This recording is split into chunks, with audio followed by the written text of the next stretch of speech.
What is up, everyone? Today, we are going to be looking at the cast of Australian Survivor Titans vs. Rebels, and we are joined by an all-star Survivor Now podcast cast today. So, needing no introduction, joining me, you may be following her on TikTok and watching the live stream that is happening as well during this, but we have Tegwith.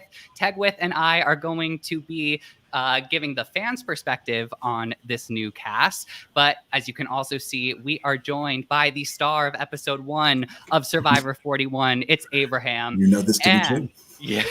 And we are also joined today by Nina. You may remember Nina from Australian Survivor Blood vs. Water, and of course, Australian Survivor Heroes vs. Villains. All right, Nina, I want to start with you. And Abraham, you can also talk to this, but Nina, from your perspective, these new players who are about to start in Australian Survivor, their journey is just about to begin. What do you think they're feeling right now before their season airs? No matter who you are, you're always going to feel nerves. So I know that that's going to play a huge part in how they come out, whether they're coming out swinging like we've seen Emily do in this last season of the US version, or they're going to be a little bit more timid and reserved. But no matter what, when you hit that mat, that day one, it's just like an adrenaline rush. And hopefully it doesn't become too much for some of them. Yeah, it's going to be pretty interesting to see how they adjust to going from the chair to actually being in the game. That is one of the biggest things you feel physically and mentally before the game even starts. Because when you get on that mat, it's like now the realization of I'm actually playing the game of Survivor versus I talked a lot of trash when I was on my chair that I did not talk when I was playing. That's it feels like there is when we talk about the cast, I'm eager to see who we think is going to hit the ground running and who we think it's going to take a while for them to warm up. I mean, Tegwith, as a Survivor super fan, what are you hoping from this new batch of castaways? I'm hoping honestly, for a little bit of both. I love it when there are some people playing super hard, super fast, even though that might not be the best game move long term.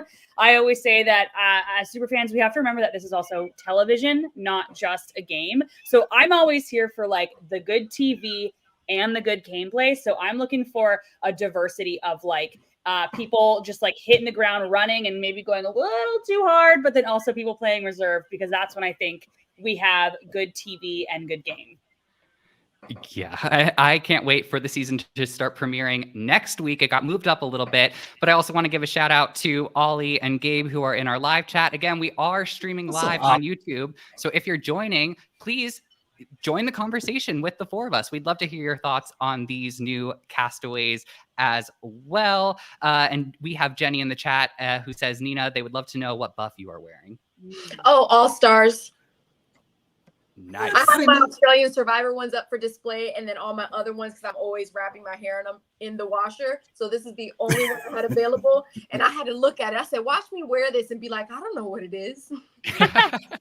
I know this is kind of off topic, but speaking of buffs, have you guys seen that there's a pack of buffs online, 6 buffs? It's going for $10,600 on eBay right now. I just had to put that out there just so if anybody has $10,600 laying around, the auction is good for 2 more days. Are they used or new? Yeah. I think they're new, but they're all like classic season 1 through 10. I think there's a Borneo one. There's a, so if you have an extra 10 grand laying around, just so you know. This is when you have to separate your money from your thoughts. I'll be like, no, I got my own. I'll just wear my own.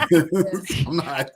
It might be something for the winner of this new season to purchase for themselves after they get their earnings. So why don't we go ahead and see who that is going to be? Abraham's like, no, pay taxes first. Let's go ahead and go with the Rebels tribe. We're going to start with them. First up on the Rebels tribe, we are talking about Aileen. And of course, go ahead and open up one of those Meet the Castaway articles so you can follow along with their images as well. We're all working from a nice little cheat sheet that we got going on. So Aileen, a waitress from Melbourne, super fan of the show. That is A+ in my book. I'm excited to see her play as a super fan. I mean, what do we all think? How do we think Aileen's going to do?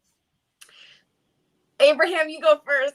Look, she said something that brings me to caution. She said she's a control freak. And if you're somebody that lives in the world of control, Survivor is not one. It's one of the games where you're going to be out of control most of the time. And when you do get a little bit of control, it might be to your detriment. So I like the fact that she does have some outdoor skills in there. So she says she went camping, so she understands the outdoor environment, because the game of Survivor is one part of the game. The elements are the other part of the game. So I like players that have an outdoor feel about themselves, because if not, it's 47 days. So after about 5 or 6, then you're going to start feeling it. Okay, now I'm living outside. So this is going to be pretty interesting. The control thing, being a super fan, it kind of gives me pause. So if we're trying to select where we're going to vote her out, I don't think she's going to make it to merge. Pre-merge. Got it. Okay. I actually agree with that, because while most people who get on Survivor are fans, they are super fans when they identify with that immediately, that's one of her first statements. Red flags go up for me, because just like you said earlier, it's going from the couch to the TV, and you can't forget that it is a TV show. So you watch these scenarios, getting a glimpse of something and stating, oh, I would never do that. But there's a whole, week's worth of information that you didn't get. So you sit there and you're like, oh my God, I remember when Nina said this and did that, and I completely disagreed with her. Now I kind of get it. I probably didn't realize XYZ happened. So anytime I hear superfan and it's something that they immediately identify with and want to make sure is identified in their profile, I get a little bit worried and hope that they don't get too eager or come in with too much of a game plan. I find that with a lot of super fans, they almost say, XYZ has to happen. And when it doesn't, you're like, now I need to regroup and start fumbling. And you really don't want to do that, especially not early in the game. Yeah, I agree with you. It feels go ahead, like, Matt. yeah, no problem. It feels like going in with too much of a plan, to your point. It's not what the game is meant for. Like the game is supposed to catch you off guard. And this strategy, it seems like from a fan's perspective, is to adapt in the moment and see where you go. But Tegwith, what do you think?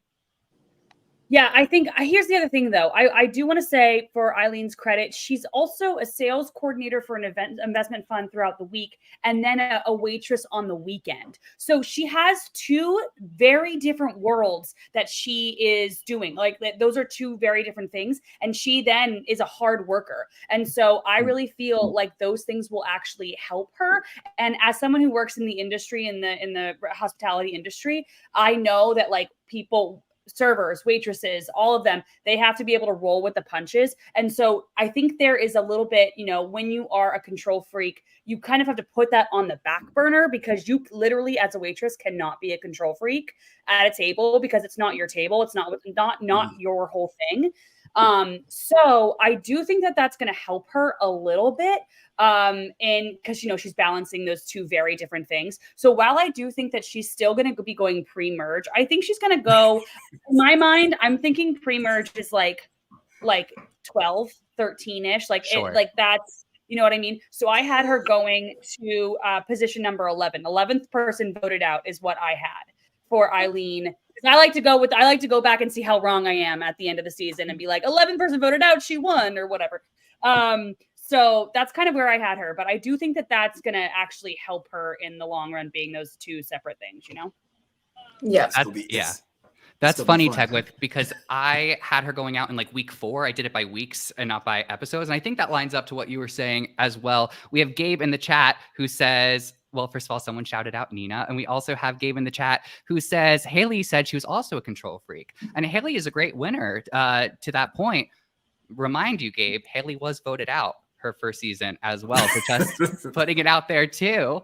Let's see if there's anyone else. Super fans need to remember, just because you're a fan doesn't mean you can plan for every scenario, and you need to have a flexible strategy. I agree with you there, Ollie. All right, shall we move on to our next castaway on the Rebels tribe? We have Alex, who is a math teacher from Perth. Now, I like Alex. I like Alex. He's a school teacher. I like school teachers because they got to deal with all type of different levels of different people. You got the administration of school, you got the kids, and he has a background for being outdoors. Like I said, I like somebody that knows what it feels like to be outdoors. So he over there climbing Count Kilimanjaro. How you say that? Kilimanjaro. Yeah. But I do like the fact that he says his mom is a true survivor because she survived breast cancer. So I like that ability to be caring, warm towards others and things of that nature, because we do have a very diverse castaway. So you're going to have to be able to change. I think he's going to have that ability to maneuver. I don't really think he's the rebel that he think he is. I know he says that in his bio that he's a rebel and all. I don't think he's that type of rebel. I think he's going to have a good game plan and a good strategy.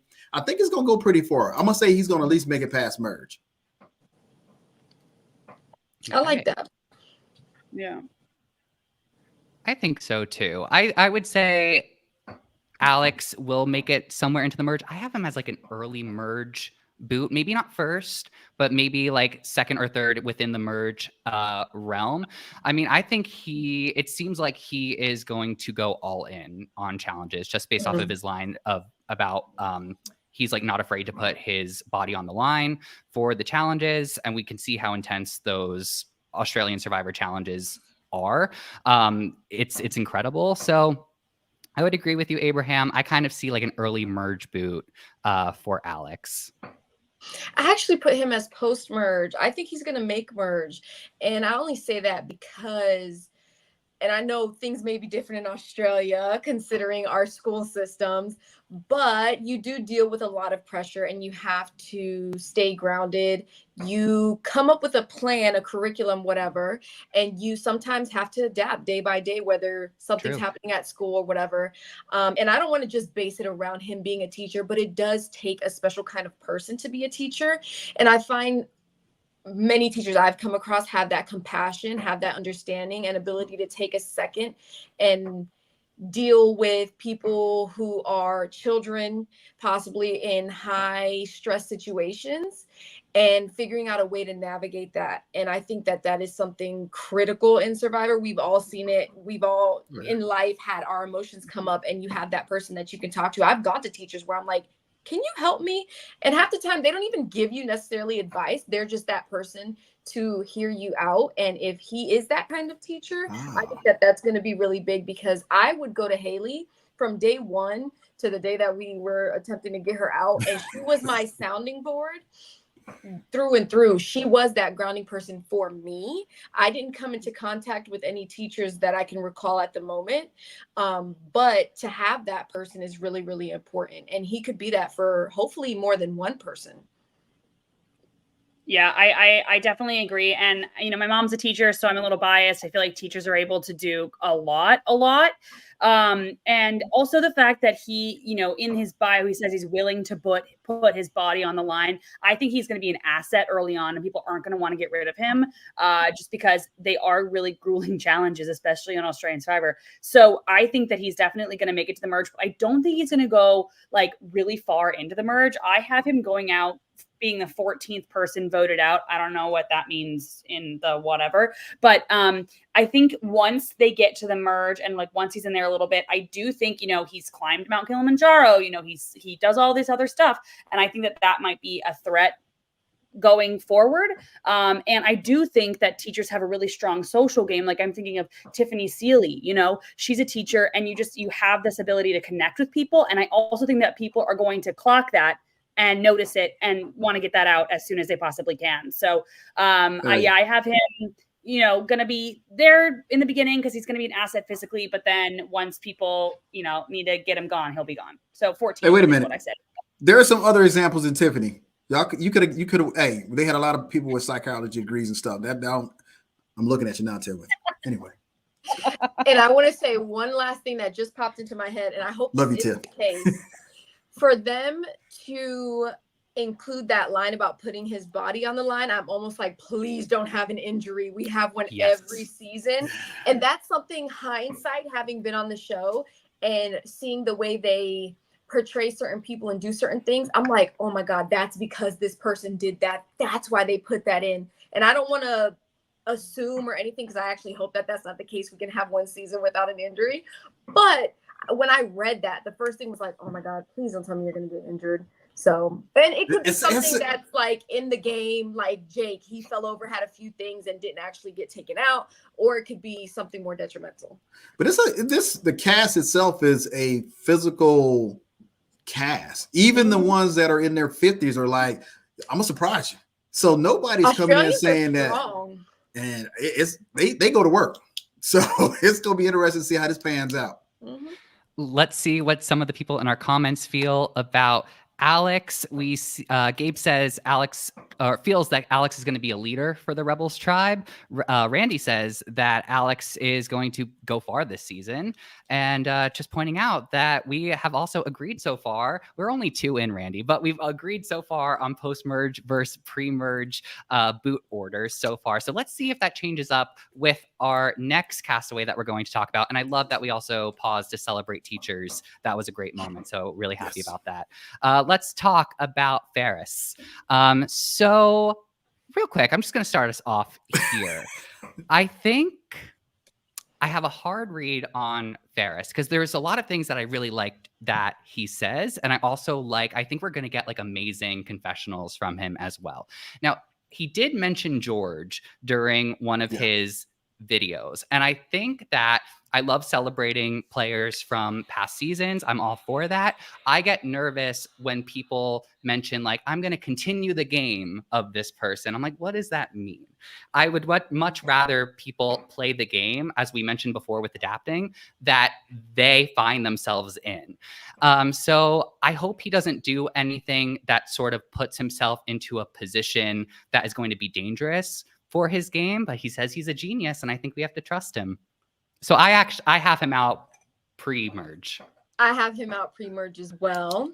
I actually agreed. The second he said George's name, I was like, oh, Lord. Now, if you said, he looked up to him, he admired him as a player, I think that's a little bit different. Mm-hmm. But when I feel like you almost put yourself into this box, especially if he goes onto the island talking about George. If I heard him, I'd be like, nope, you're gone. Because not even necessarily that I played with George, but having known who he was, I'd be like, nope, he's here for trouble. And he may even know George, considering he's from Sydney. So I put him pre-merge. Based on his confessional, based on him talking about George, he may actually become a very lovable guy. And that's the type or side that I would actually prefer to see from him, because he looks like somebody who is approachable. But if he's going to sit there in his confessionals and be, a bit more louder, a bit more out there, having been on Australian Survivor twice, a lot of people don't actually gravitate towards that. They are very... And I don't mean clicky in a bad way, but when people click, they click. And a lot of them click very quickly, which is why we always talk about kumbaya, this and that. But then your real side starts coming out. The real world starts kicking in. And if he is a soft guy, I think it's going to be great for him. If he has that big bravado that he does in his confessionals, I don't know if that's necessarily going to work unless people want him to be a shield, or he's just so straight up that people gravitate towards his truthfulness. I don't know. But I put him pre-merge. Y'all some haters. Well, what do you have him as, Abraham? First of all, I like the guy. He says that he wants to channel his inner 7-year-old. He wants to show that person that he can do it. Also, he also says he's good as long as you don't bring his wife out there. You bring his wife out there, he'll big teddy bear. That lets you know that he may respect the gameplay of George, and he may have studied George, but he's also going to play his own game. I say the combination, I think you're right, Nina, as long as he can balance that two out and doesn't come out there to be George 2.0, I think he's going to do very well. He's definitely going to make it past merge, but only if he just plays within himself. But he has a lot of factors that make, Survivor worth playing the game. And a lot of people are going to gravitate to him. Again, his background, he's an HR guy. I love HR people. Why? Because I was HR once. So I know what it takes to deal with multiple personalities, fire, hire, things we do at HR. But here's the thing. I think he has a skill set to deal with the people, but I also think he has the heart to be in the game. Now, he referenced George. We know George was cutthroat. But in person, George is the most lovable guy you ever want to meet. But on the island playing Survivor, that dude is cutthroat. So we're going to see how the balance works for him. I think he's going to make it past merge, and I think it's going to depend on who he clicks with to go further than merge. Yeah, I was debating whether or not pre-merge, post-merge. I mean, those are the two options. So I was debating between the two options that I had. And I really don't know, because here's the thing. The one thing I'm worried about with him is that he, in a couple of different things that I read, said that he can be mistaken for this tough guy because of his size, but then he's actually this. And then in another one, he says, I can be mistaken for this, quote, dumb, big Western Sydney Arab, and I want them to see that, but I'm the complete opposite, and I know I'm a genius, right? So he says that it's right, in Survivor, perception is reality. And it's just like, he knows that he puts off one thing, or that people see him as one thing. I'm worried he's going to try to overcompensate for that, or maybe go too far into it. I'm just worried that like dichotomy of people thinking that it's one thing, but he's actually this other one, is going to come to bite him. But just like, because maybe he's trying to prove that he's not that, or he's like, or the other way where it's like, I guess if everyone's going to think this, I might as well just go all in and do it. But that does not mean that he's pre-merge, right? So I'm thinking maybe like Simon, where people were not really loving him, you know what I mean? But he makes it really, really far because people kind of see him as somebody that saw him as somebody that like, we can get him out later, we can get him out later, we can get him out later. And so that's kind of what I feel like is going to happen here. People are going to, he's bigger. They might want to use him for his size, and maybe it's like maybe he'll be helping those challenges. But then I think he's actually going to go pretty far, because it's going to be like you know what, he'll, we can get him out later, we can get him out later kind of a thing. So I have him going out, or he being the 20th person voted out, which is 1, 2, 3, 4, coming in 6th place. And, I don't know why. That's just kind of the vibe. I think he's going to go kind of far.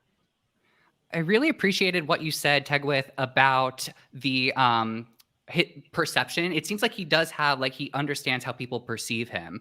And it later down the line, I know a player that when we talk about another player, I see that as a strength for this player. It's interesting with Ferris seeing this as almost sort of like fear of overcompensating for the perception that others are going to have of him, really trying to course correct early on in the game. That's going to be interesting to see if that ends up happening. Let's see what we have in the chat. We have some people who agree that Ferris will be fun to watch and hope he doesn't leave early. Someone feels that Ferris is going to get the downfall edit, which is a possibility. And Sharon says Ferris seems like a chameleon. So we will. I think it's going to be pretty fun. He's going to be pretty fun. Yeah. Yeah, absolutely. And someone who I absolutely think is going to be an early boot is Garrick. I put him post-merge. You put him post-merge? Okay. I'm eager to talk about this, because the thing that I saw, now some of the castaways already got sort of like intro videos posted about them on the Australian Survivor Instagram account. And something that I was picking up on from his sort of intro, which, by the way, I loved all of these intros and every one I watched so far has been so entertaining, was it seemed like when he's walking around camp, from what the clips that we've seen, I've sensed sort of like a nervous energy or a timid energy. And I wonder how that's going to be read by the other castaways. So that's the only thing that is sort of a red flag in my mind. But what do you think, Nina? So I put him post-merge mainly because of his job. And somebody said a chameleon earlier. I think that might actually be him. When I worked at Macy's in retail, we would have loss prevention people cycle through. Half the time I didn't even know who I'm like, hey, welcome in. And they're like, I'm loss prevention. I'm like, what? Didn't even realize that they're watching people. Once I saw them, I watched them watch people, and nobody pays attention. They really don't. So maybe that timid side of him is actually going to be useful. And I can only use Jerry from my season. Jerry. He initially was more timid, more pushed, back, because you have such loud people like Ferris, that come in and you can just, you line them up, you're going to see him. You're not going to pay attention to Garrick. So it's one of those things I feel like could be useful. And I think that his job is literally to watch people when they are doing things they should not be doing and picking up on small tells. I've seen videos from loss prevention saying, you see that right there? That person's about to do something, and they do it. And I'm like, how did you even see that? But it's repetition. He is an older gentleman. So if he has been in that occupation for quite some time, I think he can use that to his advantage. And I think that one of the advantages of that could be reading other people and saying, hey, I think this person is trustworthy. And what might be his downfall is going all in on one or two people, which we see every season. You just get that number one and things just happen. But I actually think he's going to be post-merge if he can use his skill set from work appropriately. And not, my worry was that he would come off too much, but you saying and seeing that he's a little bit more timid makes me feel even more confident that he could be a post-merge.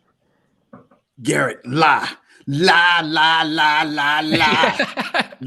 Never tell anybody what you do for a living. I think that's going to be success of Garrett.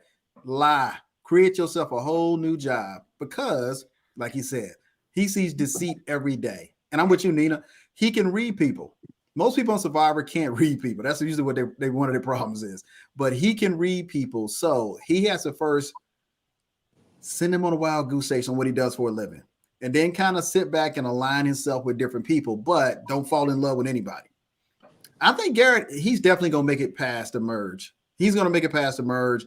I think people are going to utilize him as a number at first, but Garrett already said he's going to surprise some people.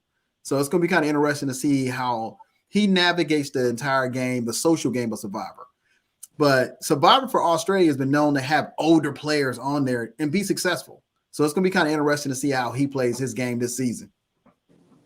Yeah, I also think he's going to do well. I think I am nervous, though, if he does maybe talk about his job a little bit. I think that he should say he's a salesperson rather than a loss prevention officer. I always think that if you go on Survivor, if you're going to lie about your job, don't say that you're a funeral director when you're a police officer. You should say that you're, something that's a little bit closer to it, not way out in the whatever stratosphere. So I think that he should say he's a sales associate wherever he's working, just because I think it's a little bit, not as, because I think, loss prevention kind of gives me the same vibe as like when somebody goes on and says that they're a poker player. I think that poker players never do well, because I don't think I personally would want to play with a poker player. For the opposite reason why I don't think I really want to play with a loss prevention officer. Poker players are going to lie. Loss prevention officers are going to know when I lie. So, I'm worried that if he is honest about his job, he will paint a target on his back. But the thing I like about him is he says, quote, I don't feel like I'm nearly 60. My motto is, I don't let the old man in. Think young and have fun. People are going to underestimate my physical ability. And I think the old fella, and think I'm the old fella. So I think I might surprise a few of them. And I love that because I think the biggest thing is that you can't really other yourself in any way at all. So if your tribe is majority younger people, then you have to be able to integrate yourself with that. If the majority of, the tribe is older people, then I think if you're 18 or 20 or whatever, then you have to go to that. And so I think because he said that, I think that gives me a really good vibe that he's also a biker. He enjoys that kind of freedom. And so I think there's a lot going for in his favor. And I actually have him going right after Ferris. So I have him actually going out in the fourth spot or coming in fourth, pardon me. Because I truly think he's going to be able to be that kind of like fun guy that people just like want to have around. And then all of a sudden, how did he get to the end? I don't know what happened. And then there he is, so I like him. I'm excited about it. I think Ferris, I think Garrett be looking for them 26 days and not that 47 days. So we'll see how that works out. Well, I'm happy to be on the opposition of all of your points, and I'm hoping that I can get proven wrong about Garrick's placement here. We have some comments in the live chat. Garrick being seen as the wise man, thought he'd make it sort of far. Amazing. And here's a note from Gabe about making sure Garrick needs to socially integrate in his tribe and not be labeled as the easy vote. All very important stuff. Before I get this next person up, I forget, Abraham, Nina, did either of you lie about your profession or what you did outside of the game on your seasons? I never revealed that I was in the military when I was on the show. My thing was always cybersecurity. It was never my actual real background for life. Got it. No, I never lied. I just told them. It's always interesting when people feel like they have to lie about Tegwith, if you were on the show, would you tell people that you were like a Survivor influencer if they didn't already know? I wouldn't bring it up as, I wouldn't. Here's the thing. I am a talker, and I know that if I lie, and I will forget the lie. So I'm not going to outright lie. But if somebody asks, "Hey, are you are you a survivor influencer? Are you on TikTok?" I'm not going to say no, because if somebody sees, it's not it's not a hunch. Like, they might actually have seen me. So I'm not gonna be like, "Hey guys, look at me. I'm a TikToker." I'm gonna be like, if somebody asks, do a TikTok video. yeah, sure. You can just I'm not minimize it. Yeah. I'm not gonna I'm just loud about it. I'll always say, I'm probably not as much of a fan as you are. I'm just louder about it. That's that kind of a vibe. Hey, look, I can't wait to see her on Survivor. I'll be texting her, "Hey, wait a minute. You said you were gonna do that, and look at you. What was you doing that day?" Abraham already knows. I'm the third boot. I know that already. Here's the funnest part of the season. I don't know if Nina does this. You sit there and you text the people as the show is going on and be like, "Why'd you do that?" I'd be sitting there with them when I got lucky and be like, "You liar. I can't believe." I had a few people text me saying, "Oh my God, I can't believe I didn't believe you when you said this." And I'm like, "I told you, but you didn't want to listen. So look who the fool, not me." It's Happens every season. All right, let's move on to our next rebel. We have Kelly. All right, someone start us off with Kelly. We've seen psychologists do all sorts of things on Survivor. I think she's maybe first post-merge boot. Okay. Only because psychologists, I always root for psychologists. I feel like they just have that upper hand of naturally being able to adapt to each person they talk to and not really slipping up in between the two. My only concern is that she says she's named Pocket Rocket and she has a vibrant energy. So her coming into her original tribe day one, I feel like she's going to have that ability to gravitate towards everyone and kind of at least get some kind of footing with them, which I think can be useful. And just like Garrick, kind of the opposite side, we saw Mama J in this last season kind of maybe be that mother figure. She probably does that for pretty much all of her clients, depending on who they are.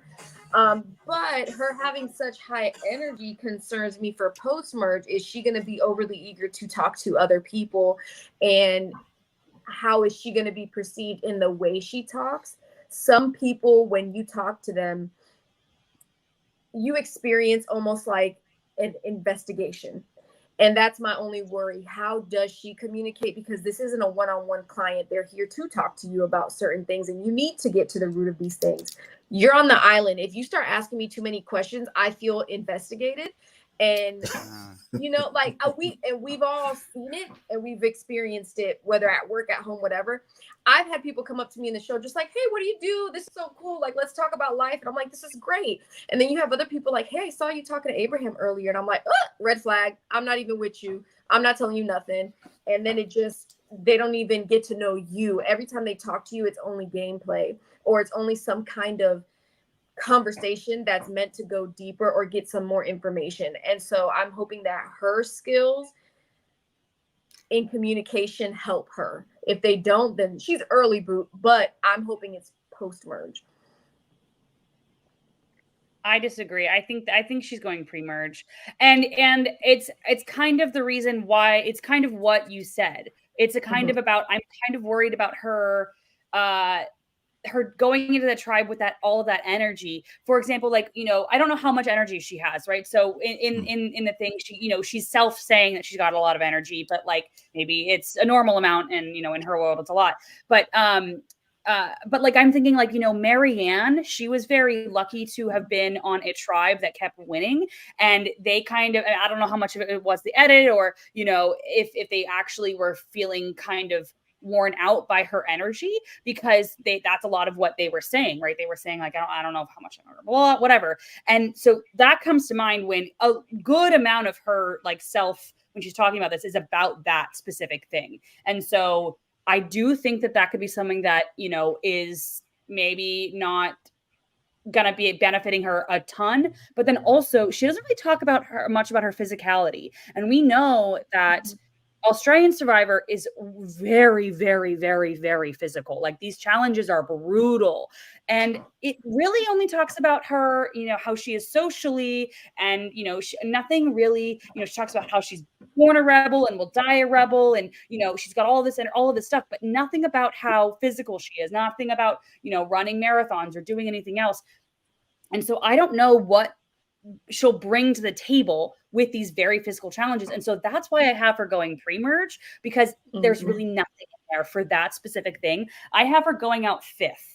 And she might be the strongest person out there. I don't know, but going off of what she's talking about herself, and I didn't watch any of the videos or anything like that. I kind of like to go off of just what they have written down. So maybe she's the strongest one out there, and I'll eat my words, in a couple weeks. But that's kind of my vibe on her. I don't know. If it's anything like US Survivor, she'll be gone before the merge. They just, I don't know if it's the background or overthinking what you have to say to someone or how to treat someone to not let them know what your background is, but it just doesn't gel well with Survivor. So Australia may be a little different. I think physicality is not a problem because in the first part of the season or before we go to the merge, you can kind of hide out. You don't have to be the strongest. You always have to have strategy. So as long as you have strategy, look at some of the players from previous Australia. George definitely was not the most physical player, but he lasted to the end. So, and we just have different components of how we do our strategy in the game that allows us to move forward. But their background has never gelled that well with Survivor. Good intentions of why she wants to play. I'm glad they have her as on the season, but I'm not feeling like she's going to make it past the merge. I think she's just going to trip herself up and not be able to let her job stay at her job. And I hope she comes in and tells them she's a librarian or something.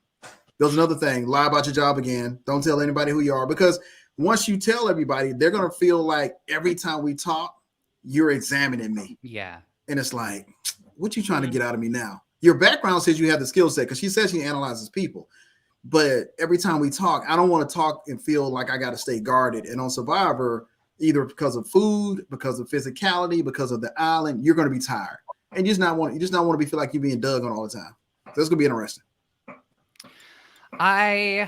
Great call out. And I also think with Kelly, she has sort of made an impression on me. I do think that she does, she says she has an outgoing personality. And I think that we have seen proof of that. In one of the videos that was related to a player we haven't talked about yet, one of their intro videos, we see Kelly have a moment. I think she's asking, are you single? And she says, the whole group wants to know, are you single? So just to be that person to raise your hand and ask a question like that at the challenge environment is it's pretty ballsy. So I like seeing that energy from Kelly, but I wonder if it's going to become overbearing as they all progress farther into the game as a tribe, but we'll see how she's able to adapt. And I am curious to actually know, she is a psychologist. I'm curious to know what her specialty is in that. I feel like that would give us a lot more information as well. So now let me add this to the psychology part. We are around them the entire time we're on the show. So technically I don't want to play with you, because they ensure that mentally we were supposed to be where we're supposed to be at. So I don't know how it is for Australia, but for the US, we can talk to them before the show. And we had a unique situation because we were in pregame for COVID. So we had them for 2 weeks on top of the 1 week of game preparation. So for 3 weeks, they were always there. So do you really want to go in there and play a game with somebody that'd be like, how you feeling today? No, I don't. No, I totally get that. And I had that experience. We had 2 different psychologists, my first season and my second season. My first season, I didn't really gel with him. It felt very are you okay? How's it? And I'm just oh, okay, bro, leave me alone. Second season, he would just stand there and be like, and I'm like, yeah, okay, cool. And so when I wanted to approach him, it felt like a friend. It felt like, Nina, this was great. Yeah, I'm glad you're doing great. All right, please let me know if you need anything. And that was amazing. So that's why I'm on the fence, where I do think that she's going to make it post-merge, maybe not long. But if she can give that friendly vibe like this gentleman did for me, I really gravitated towards him. I wanted, even if it was just I wanted to engage with him in some way anytime I saw him.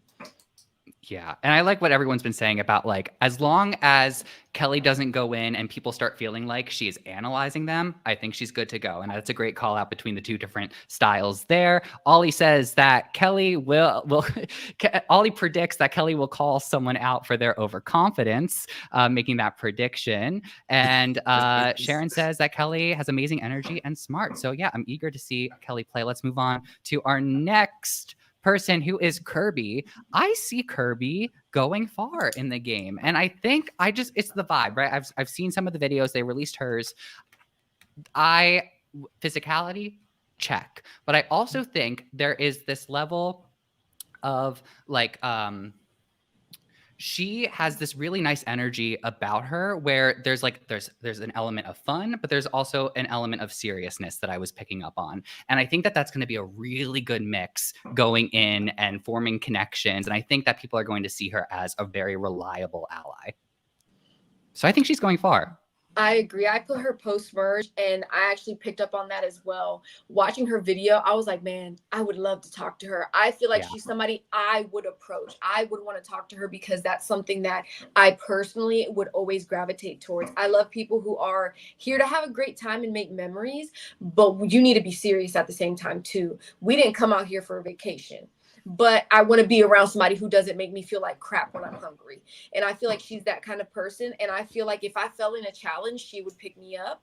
And I think that one thing that she said in her bio was that she, is around a male-dominated sport.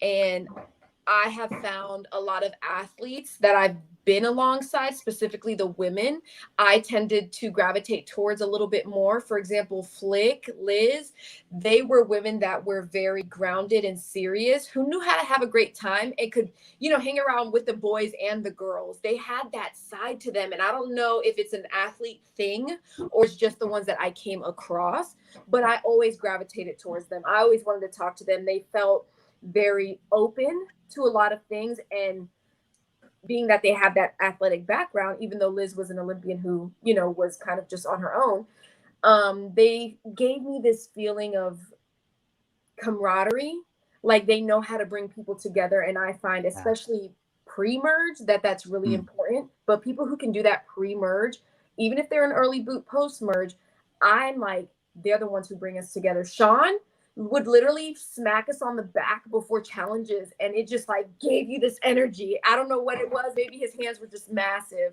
but he's also a women's AFL coach, and it didn't matter male, female. He just got you riled up, and I don't know how they do it. And if she is one of those people, which I feel like I got that vibe, I think she's going to be post-merge, and I'm hoping at least final 7, just more than a little bit,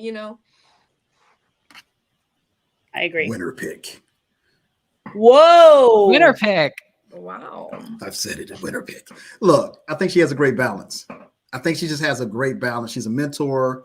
I think she has the physicality for it, but I also think she has the communication skills to be able to just enjoy the game, but play the game. I always said anytime anybody goes on Survivor is, one, enjoy the moment. She just comes off like she's one of those people, I'm going to enjoy the moment. When it's time to compete, I'm going to compete. When I need to talk to somebody, I know I can talk to them. So let's just say you get Alex, and he's a school teacher. I think they're going to be a great vibe. I think she's going to be able to connect with the right people and create a nice little 3 or 4-some. And I think they're going to go pretty well. Winner pick. Stop playing, y'all. I love that. Get on board. I love that. I almost chose her as my winner pick as well. But I didn't. But I love her vibe. I'm really excited to see her on the TV screen. And I also want to say, I think it's what I wanted to say it a little bit earlier. I forget who it was. I think it was like Alex or somebody. I think it's also super important to play for yourself, but also for other people. And she goes into saying like she wants to be an inspiration to women. And she says, quote, I mentor Aboriginal girls and empower them to do that through sport every day. But out here, I want to inspire everyone. She says, my elders have gone through a huge struggle in our country, and we were always challenged, but all the women I admire, like my mom and my aunties, they've paved the way for me, and I want to do the same for others. And so like, I think you all also coming into the game to have like something something not just, I mean, you want to win for yourself. That's number one, right? But you're also there for another reason. I think also helps a little bit. And so I think because she's so physical, because she's, I think she's a well-rounded player. And I think we're going to see that. And so I have her going out, coming in 7th, being voted out 18th. Because I think she's really, I almost chose her as a winner pick, but in my mind, I think she's going to get in with an alliance that just isn't in the majority, and then, or it's like not in the right vibe. And then, so she goes out a little early, but I think if she's in the right alliance, I think I could see her potentially winning. And I think also coaches tend to have a good presence about them. And I think that if she does make it to the final 3 and makes it to final tribal council, I think that she would do a very good job giving like a final tribal council speech. But I worry that, I don't know, there's something, I'm just worried that she's going to be in the wrong group. And that's why I have her going post-merge, making the merge, but coming in 8th, sorry, but being voted out 17th. So that's interesting, because I kind of see her opposite to you, Teg, with I kind of see her in a majority alliance for most of the game, but going to be cool to see how it all plays out. I love this comment from Adam, a little unrelated, but Adam says that give him a bit of time and we will see Adam play, and we will be analyzing Adam. So Adam, I hope the best for you, and I hope you apply. Hey, come on, hey, do it. Put that application in, get it done. Why not?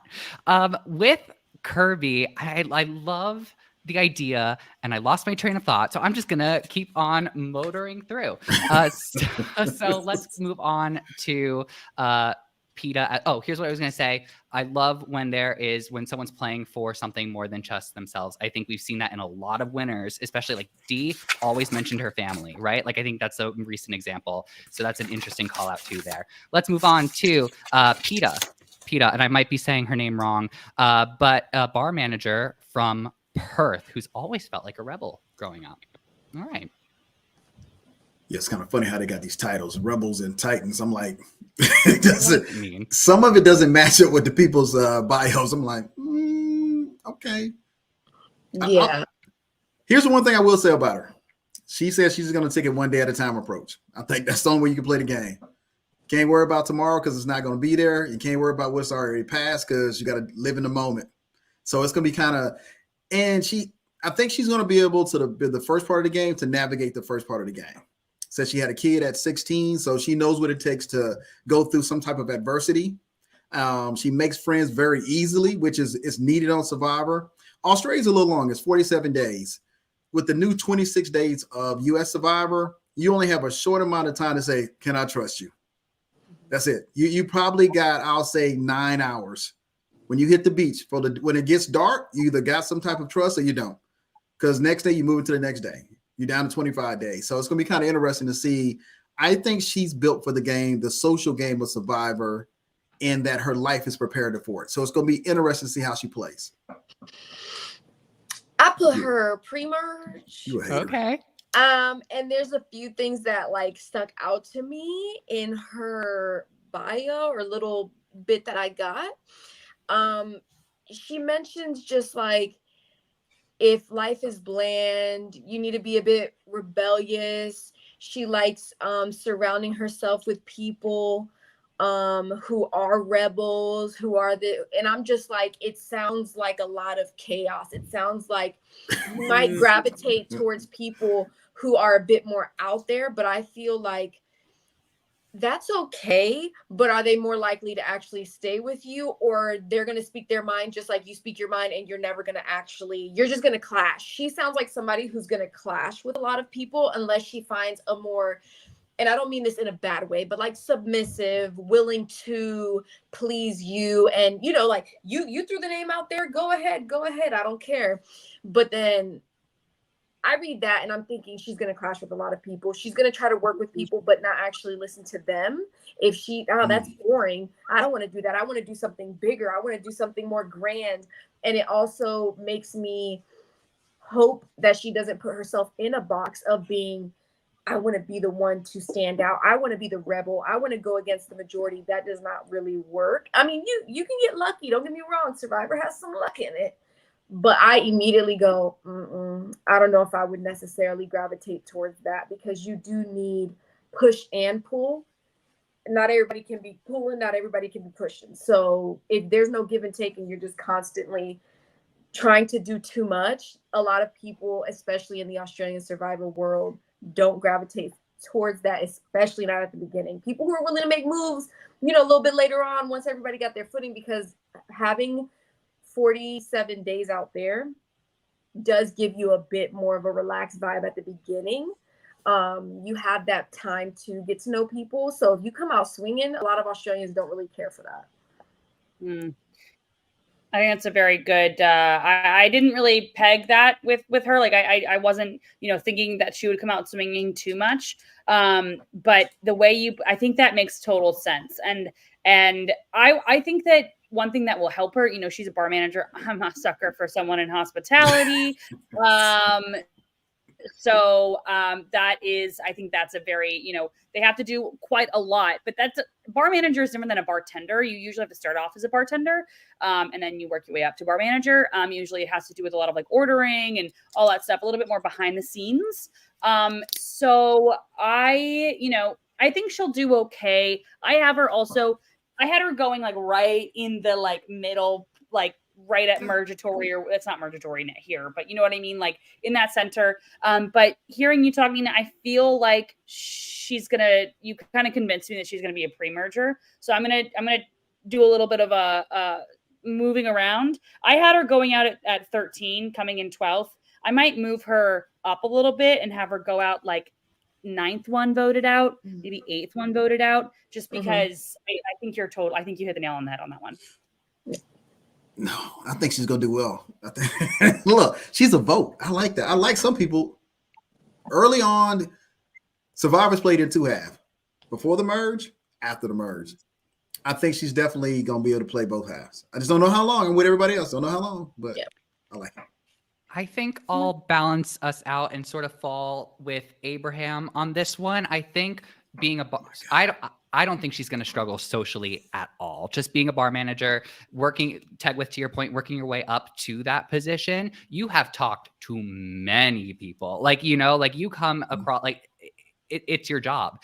And so I think socially, she's not going to struggle. I'm just curious to see, Nina, to your point, when does she start taking the reins of the game and what is that going to look like? Because timing is everything. If it's too early and too much, it's like, whoa. We can't do that. Right. That blindside vote. They blindside you in Australia with outstanding skill sets. You'd be like, oh, this is a blindside. And Randy, I see your comment. I'm going to revisit it a little bit later, but let's move on to Raymond. Raymond, a lover of nostalgic pop culture. So he's going to talk about movies a lot, and it kind of warms my heart. Yeah, Nina, to your point, yeah. I want him to go post-merge. I don't think necessarily winner pick, but I almost feel like he is the flower to bloom on this season. I don't know. When I look at him, I think of Seth Rogen, and I'm just like, especially like him kind of saying he's always cared about what people think and, stuff like that. I almost feel personally like I would gravitate towards him a little bit. Like, bro, be a little more confident, do these things, kind of like wanting to push him a little bit. And there's always 2 sides to that, right? I'm the type of person where I'm like, I kind of gravitate towards him. I feel like I can get him under my wing and really get him on my numbers. And if I do that early enough, he's not going to flip. Other people might see that as like, no, he's not confident. He's not willing to do this. He's more of the shy kind of guy. I only put him post-merge because I feel like he might get brought in by a lot of people who see him, considering he's a little bit younger, and want to push him to be a better, louder player, whatever that could mean, or coach him in a way. But after that, post-merge you're on your own. So unless you're somebody's number at that point, it's not going to work no more. So I put him post-merge, maybe not long, but I don't know. I feel like he's going to be the kind of kid of the tribe that people want to kind of shelter and like help out a little bit. I think that you're probably correct on that, but I also think he one of the things that I read was never boring, and with a bucket list of things to achieve in the game, he also wants to make an impact on the game and be remembered. That is a red flag to me. Yeah. I think coming into the game wanting to do XYZ means that you're pre-planning a little too much in your head. He wants to make an impact. He wants to be remembered. Like, that is worrying me. Like, are you going to dump out rice and put it in your sock? You know what I mean? like it's just making me a little bit like, I don't know. There's something about that. And of course you want to be remembered. You want to, that's, I get it, but it's just like, how much are you going to act on that? So because of that one little thing, because pretty much everything else I adore. I love that he's probably going to bring up movies, and I think he's going to be like lovable, and everyone's going to like want to have him around and all that stuff. Like, he started watching during COVID. Like, I don't know. He's new to the show. I all of that stuff is great, but that one thing I'm like, no, just go with the flow, man. Go with the flow. Yeah, I can see that. Because of that, I have him being the third one voted out. I have him going pre-merge, and I almost had him first boot, but I was like, no, I don't know. But don't worry, I got him. So that's just I have him going out third. For all our listeners, this is not personal. We're just looking at the information provided, making assessments. But he said he's too trusting. I saw that. And he said he trusts in his gut. I'm like, first of all, how you get the title of a rebel? How'd you even get on this particular tribe? Because you're really not a rebel. You really just a nice person playing a game of Survivor. I would have to see so much more different than what his bio is. We would have to be 364 from his bio to survive in Survivor. Now, Nina has already gave y'all a whole outline of how she was going to manipulate him in the game of Survivor. She wrote it. Hey, I hope y'all was taking notes. I think once his usefulness is over to whoever utilizes him, he's gone. He's just a number. No matter how lovable or likable he is, he's going to be in your way of running the actual Soul Survivor. So you're not going to carry him that long because he seems like he's going to be a likable person. Unfortunately, likable don't win Survivor, and he's not a rebel. So I'm not really sure how they put him in there, but I got him going out first. The only thing I will say about, I don't think he's going out first, Abraham, to your point, but the only thing I will say is he seems to think that, and I love this in theory, that everyone has a favorite movie that they will talk about. But I know from practice that not everyone likes talking about movies, and you can only talk about The Godfather so many times. So that's my only thing. I mean, maybe he'll do something fun for his tribe, and maybe he'll like reenact films for them on the island as like a form of like entertainment. I think that would be adorable. So it makes me a little bit nervous that seems to be where he wants to focus all of his like social energy on. But I mean, it is good to go into the game with like, I know that I can make connections with people through this element. Abraham shaking his head. Like, no. So, hey, stop that. Stop that. Let me tell you something. At some point on either day 3, when you have not had anything to eat, you haven't won a challenge, you do not care about movies. You be like, man, stop talking.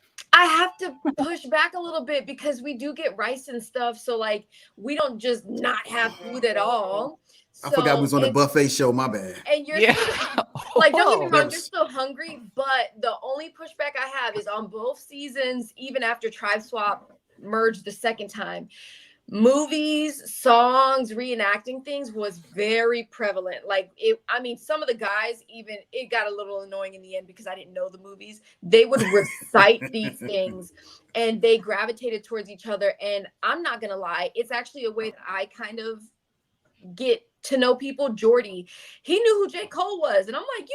Cole, I live where he lives. And boom, there's a connection. We start talking. Second time I ran into Jordy, we're rapping J. Cole songs immediately. So take that rice away from them. It's one of those things that, like you said, it can get annoying depending on how you do it. But there's a few people. Me and Chrissy were singing a Macklemore song. And that was kind of when me and her started gravitating towards each other. Because it was like, hey, I never really talked to you. That's crazy. You heard me humming this song. And it just turned into this and that, So if he can use it appropriately to start those connections and conversations, he can do a lot. Y'all going to be starving on US Survivor. So do not use that strategy. Y'all will not do any movies. It's a good tip, it's a good tip for US Survivor applicants. Let's move on to Rihanna, a paramedic from Adelaide. Adrenaline junkie. This is good fun. I think We're all having the Rihanna, same reaction. Yeah, that was I think Rihanna and Sarah are going to be friends, but I think they're going to be in the minority pretty early on. I don't know if Sarah is coming up at any point near. Oh, she's right after this, but they have similar jobs. I think that they, have, I don't know, something about their vibe makes it seem like they could have something in common. Either they'll be best friends or they'll hate each other. But I do also think that they're going to not be in the majority. Like, I think they're going to hit it off and then maybe make the mistake of going off together and like leaving the group behind or something like that. Sure. And I think that is going to, and I truly think I think they are both not, I don't mean to skip ahead. I'm sorry, but I was kind of thinking maybe it's because they're right next to each other. I was thinking about them both kind of as one. And watch them hate each other and never talk to each other. And I'll eat my words. But I think that that's going to put them at a disadvantage. And I think they're going to be kind of ostracized because of that. And I think that they're going to go out kind of early. I have Rihanna going out 4th. No, I'm sorry. I have Rihanna going out 6th. And I think it's purely because of just, she's not in the majority because of like a little something in the beginning. So I don't know. I have her pre-merge. I don't know. I'm just on the fence about something. Just doesn't. The adrenaline part maybe because you may need that rush, and if you don't get that rush, right. I'm afraid that may impact her game. And you can want to be solo in Survivor and go off by yourself, but it's the worst thing you can ever do. And she already said she's going on solo camping trips. First of all, I'm not going to anybody woods by myself. No, that's not going to happen. So. She would have to find a balance. Right now, she's going out before the merge if she can't find a balance, because now you're looking for that adrenaline. If you can't find it, you're going to go off by yourself. Well, that's not going to work out for you. So I'm on the fence with her. If she gets with the right people, I think she's going to go far, but I think that she's going to self-sabotage.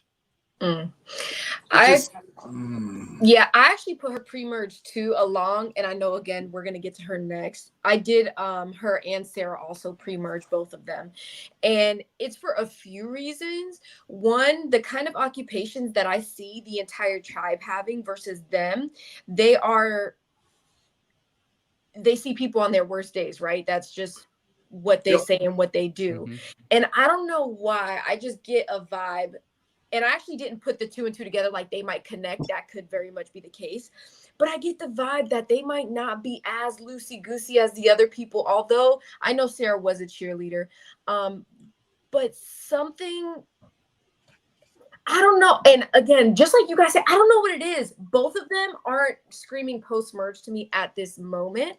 That might change when I actually see them or even see like their actual intro video, because I'm just reading words and looking at pictures, right?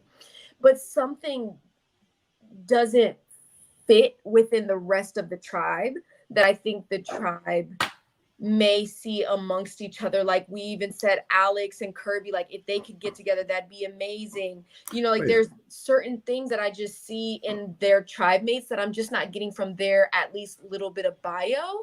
The solo camping trips, again, adrenaline junkie, again, that all kind of gets me where I'm like, she'd probably be great in a challenge. But if she's constantly like looking for the next thing, and she's conveying that to her tribe, they might be like, she's risky. I get risky from her. And at the beginning of the game, I don't want to be with anyone that's overly risky or at least says it out loud. And if she's talking about being an adrenaline junkie and all this and that, I'm interested in your stories, but I immediately would be like, let me watch her, because if she don't care, she wants the adrenaline rush, we got to be careful, because we need to think about this and not just jump at the next opportunity the second it presents itself. I mean, that's important, but you know what I'm saying. You know what I mean. Jenny in the chat also agrees that she sees Rihanna going out pre-merge. It's so interesting, Tegwith, that you brought up the relationship, what you feel is going to happen between Rihanna and Sarah. And maybe let me just use this as an opportunity to switch over to Sarah, because the way I sort of feel about both of them is I had one going out pre-merge and I had one going out post-merge, and I have no idea what that order is. It was just sort of the feeling that I was getting. And to Nina's point, this is my least favorite part about these cast assessment videos, because I'm like, I don't know these people, you know, like we are literally just reading words off of paper at this point, or those little intro videos. So I much would rather see the first 2 episodes to get a feel for how I think they are going to do. But to that point, an interesting flag about the friendship. I think I'm most interested to see their relationship on the show as well. And to your point, Tag, with Just Watch, they become the new Simon and George pair. Interesting. All depends on how paramedics treat firefighters. Yeah. But is there anything more about Sarah in particular that you all want to comment on? I kind of like Sarah. Yeah. Yeah, because Sarah got an outdoorsy family vibe that she grew up in. Now, come on. She got the wool from her mom. That's going to be with her. That's endearing. I like that. She's also a firefighter. So she's understanding what it takes to push herself. So, but I think if they were on different tribes and then they met after merge, I think there would be the 2 to beat. But because they're on the same tribe, maybe because they next to each other on our sheets, but it's just something just not. And maybe it might be like sometimes cops don't get along with firefighters. You know, it might be that little thing going on. I think you know what, for these 2 players, I'm gonna say wait and see. We really just gotta wait and see how it turns out on day 1 on the island. I wish I could have saw the promo shots of us before I ever played. I'd be like, I'm voting this person off. I would have known a lot more in them little digits. I'd have been like, that don't sound good. Now, I don't know about Nina, but this is wild to hear somebody critique you and never met you. So, that's what I'm Rob like, is a just podcast. to be clear, I'm just going off the words. Like, we're focusing, you know, on just the things that they say and why would production include that, you know? Like, I try to go off like, why are they including this bit? Like, that makes me wonder, what of all the things they say, and they might not be a person of many words, why include that? And the only thing I really have to say about Sarah, I hope everybody's post-merge, right? Like, I want to see everybody go far, but I would put her a little bit closer to merge, if anything. And the only reason I put that is being a firefighter she's outdoorsy. She was a cheerleader as well. You know how strong she has to be. There is no way that she doesn't have like some kind of incredible athletic ability that's not going to show. And that's one of the, what was the girl? Rihanna's a little bit different, but I'm going to say Sarah specifically, I put her pre-merge because physicality is so important. And I think she is going to make it far because she's going to help her team so much, or her tribe. But me being that I'm more, although I can hold my own to the best of my ability, I'm more puzzle. You know what I'm saying? So if I saw her, like when I saw Shay, I said, Shay, you're about to be my right-hand woman. Like, let's do this thing. She is, 0% body fat. She can do all kinds of stuff. But although I didn't make it, I knew come merge, I had to watch out because there is no way this woman could not absolutely kill these individual immunity challenges. So I say that she's pre-merged for that reason. If she's not, I think she is a candidate, including Kirby. I wrote that in my notes. Kirby and her, of the list that we've gone through so far, potential challenge beasts. I have 2 more other ones I want to present, but challenge beasts, seriously. Need to say that again. You're talking about, I know who I am. I'm a puzzle person. Yeah, no, I know. Look, and that's so important. People come into challenges like, I don't know. And I'm like, look, puzzle, let me know. Swimming, I can do it. But if there's somebody stronger, because we had somebody on my tribe that said they could swim. And I said, well, look, I'm more of a puzzle person. Save me for the immunity challenge, just in case. That person was basically drowning, had to get pulled. So I'm like, look, you need to, that don't mean tell them. I say, look, puzzles, do it. I'm not going to say my upper arm strength is horrible. Just say what your strength is so people can actually use you and your tribe can be, you're useful to your tribe, where you're supposed to be, because that comes back to you. A lot of times we come back to camp and I'm like, she couldn't even swim. Why did she got, Nina, we should have left you in. And I'm like, look, I should have been in season 42. Anyway, let's go. It's a good note about like awareness too, about like what your ability is. Cause I feel like some people show up and they're like, I can try the puzzle, or I can try this, I can try that, instead of being like, no, you're going to want me for this reason. What were you going to say, Teg with? Well, so again, I'm biased. I was a cheerleader for 10 years. I really love cheerleading. But specifically, cheerleading is incredibly, incredibly difficult, requires a lot of different aspects that you wouldn't really think it requires. And it's also, you leave it all on the mat, right? You have like I would say like 10 minutes or 5 minutes or performance or whatever, where you're just literally, if you can walk off in a like normal way, then you didn't really do it right? You have to literally do everything, but you have a time limit, right? So I think that she's going to give her all for these challenges. And not only that, I say that every single time that they have to do something where they have to reach something high, I'm like, y'all aren't doing it right. You guys are doing it poorly. Like, put me out there. I can do it how we can actually save some energy while doing this. So I think that that'll be an asset to her, and not to be too cheerleading, but like going into like what she went to the cheerleading world champions two times. Yeah. That's very impressive. And depending on what she did, if she was a base or a flyer or whatever, she'll be a huge asset, just like based on her skill set. And then also the fact that she's a firefighter. But like I said, I think that her and Rihanna are going to like match up. I do think that I have her going a little bit further. I think that she's going to be the 10th one voted out. So I think that she's going to go right. I don't know what the merge is, but like in my mind, people are going to see her as a challenge threat, especially for individual immunity. Because, with cheerleading, I don't know if she's going to tell anyone that she's a cheerleader, but you're holding people up for a long time. You're holding a position for a long time. It's a lot of like, that kind of strength. And I think it's going to really help her in the challenges. If she makes it, I do think that she'll be a challenge beast, but I also think that people will see her and be like, I don't want to go up against her for individual immunity. Got to get her out. Also, her number one ally in my mind, Rihanna, was gone. So she's a loner. Might as well get her out now. You know what I mean? So I do think that she's going to be pre-merge, but I think if she makes it to merge, she's going to give everyone a run for their money with those challenges. I want to see it. I love this narrative that we've already given the two of them. And great call out too about the cheerleading. Like seeing professional championship cheerleading in person is one of the most thrilling experiences. It's so cool. And so I think also, right, whether she's a flyer, a base, like I think there's so many uses for her in challenges. Randy says he sees Sarah being someone who could be in the final 3 or winning. All right, Randy, I'd love to hear your evidence for that as well. Why don't we move on to our next rebel? We have Scott from Tasmania, who is an art director. So the world of museums, a creative.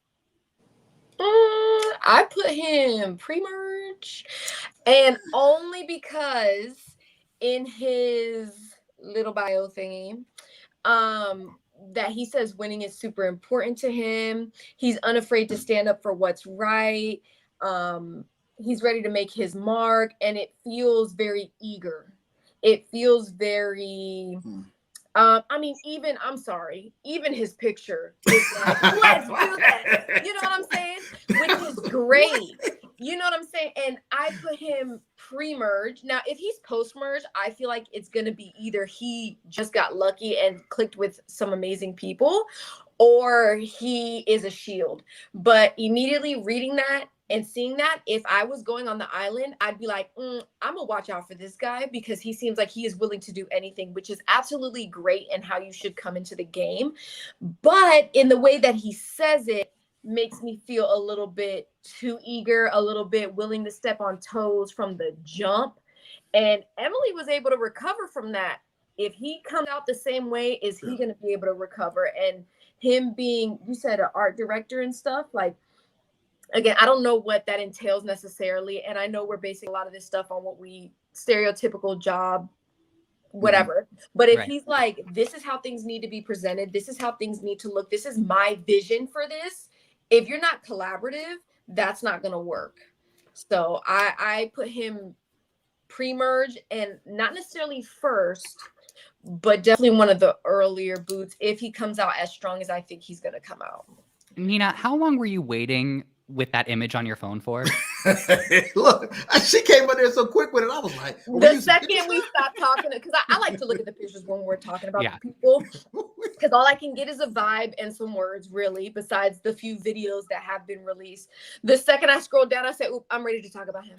I'm ready. I don't know. Like, and then like they even put little paint splatter on his pants and stuff. So I'm like, oh. Look, that you come on, you know when we got to go through that week of prep. This is some interesting stuff that goes on. Yeah, I would have never put that shirt together with them jeans. I don't know who did that. Vibrant. For me. No, for mine, not for his. I don't know about his. Now we're getting into spark or snuff territory with the island outfits. So, I mean, Abraham, how do you feel about placement-wise for Scott? You know what? I think Scott's going to be funny. I think Scott is just going to be a character on the show. I think he understands why he wants to be there, but I don't think it's going to turn out to go the path that he thinks. But I think he has a path to be at least in the top 5 or 6. I think he's going to click with the right people. I think he's going to get there and settle down. I don't think what he gave us as an image, because if you read between the lines, he's saying the money would change his life. It's a great opportunity. And then you look and say, okay, some of these, like I said, how do you get the title of rebel? Because you're not really a rebel. And I think once he gets to the game and settled into the game, I think he's going to be one of the better players.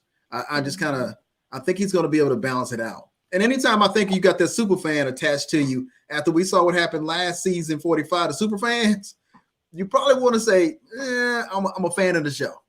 Yeah. Because the super fans went out hard last season. Yeah, I actually have him coming in 3rd place. I have him going to Final Tribal Council, but I don't have him winning.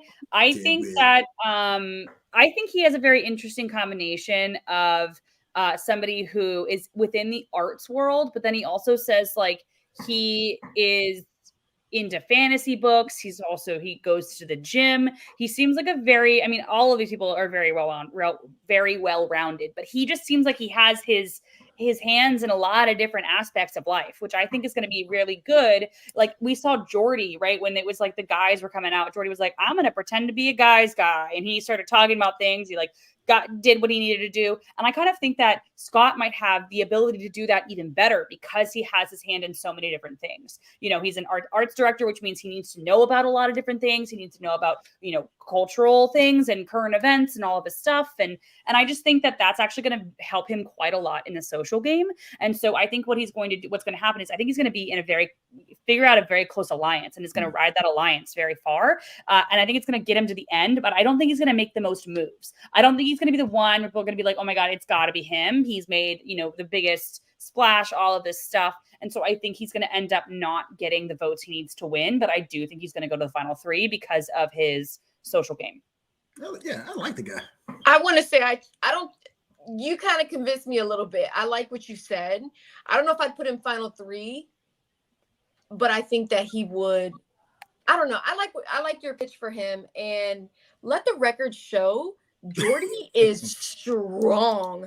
You see him, this loosey-goosey whatever guy, nothing against the other men, but I'm going to tell you, a lot of them, no matter how tall they were or whatever, had some trouble against Jordy.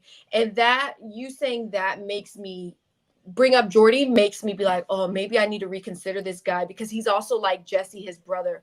I met Jesse and I stayed with him for like a whole week.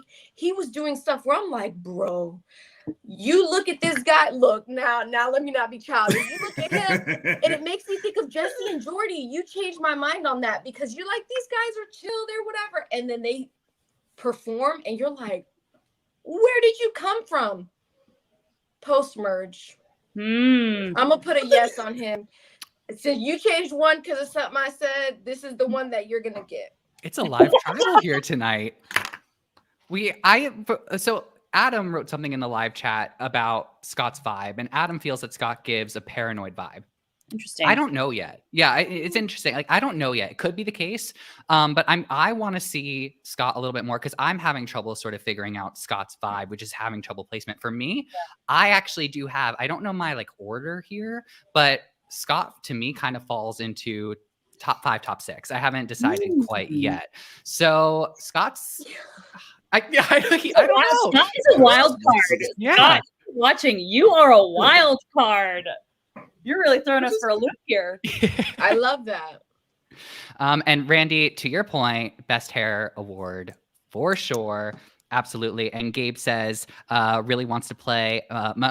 Gabe agrees with Adam, might be sort of paranoid during the game. So that's going to be really interesting to see. Let's move on to our next person, who is Tobias. Love from the Byron name. Bay.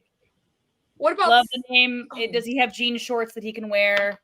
Love it. Love it.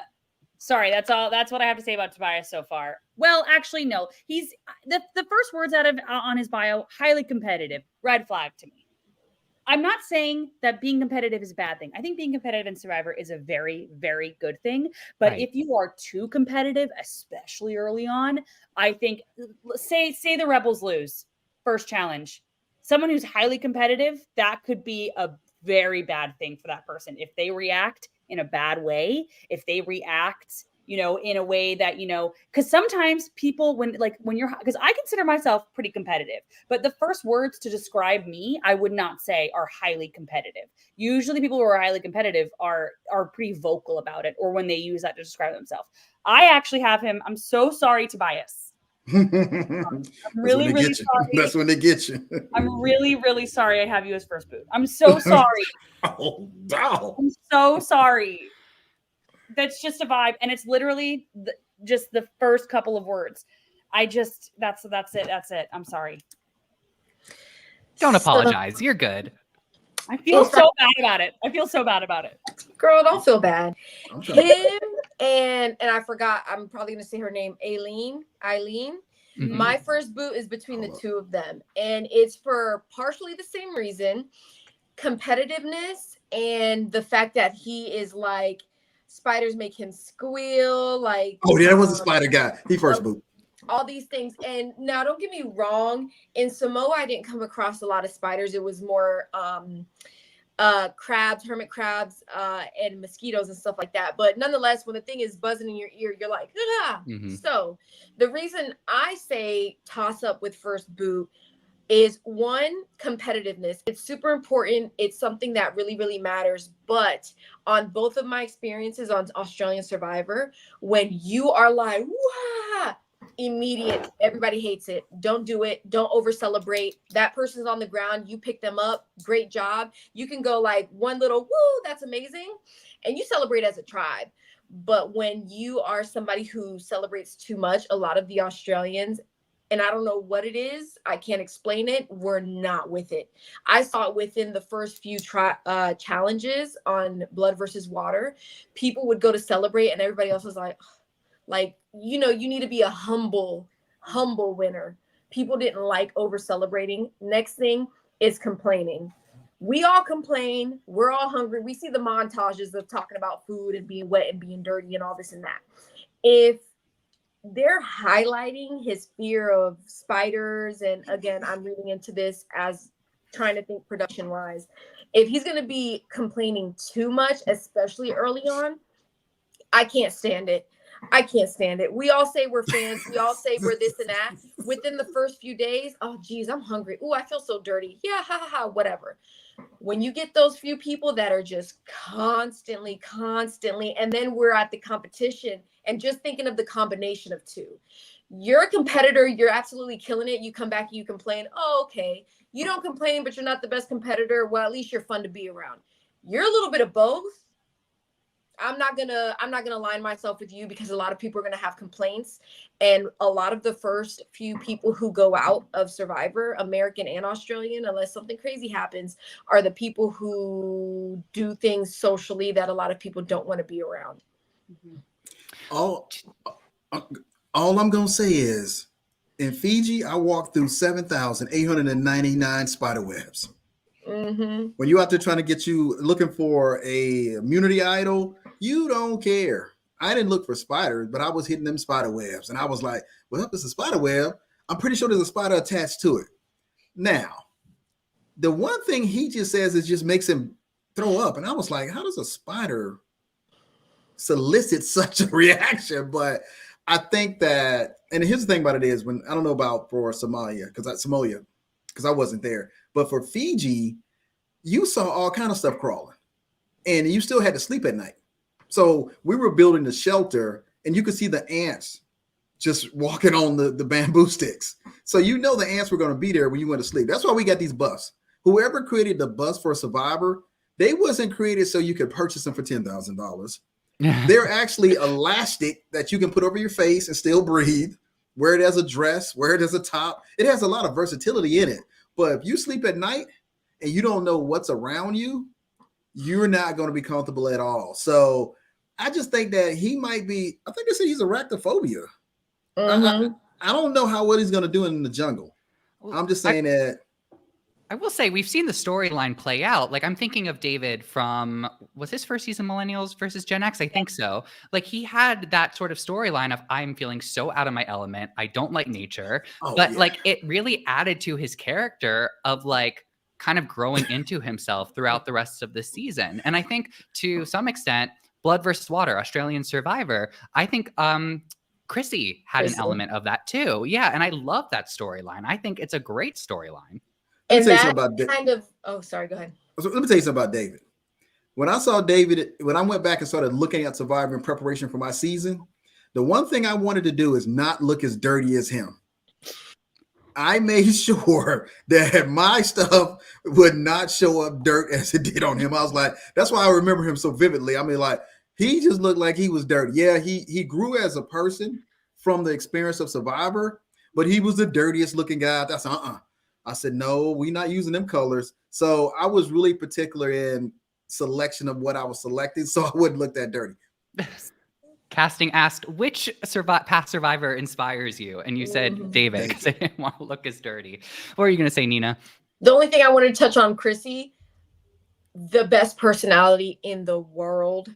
She could hold her own in challenges. So she complained and she did this. She almost burnt my pants. This woman would be standing over the fire. Like, we're like, Chrissy, you're going to burn yourself.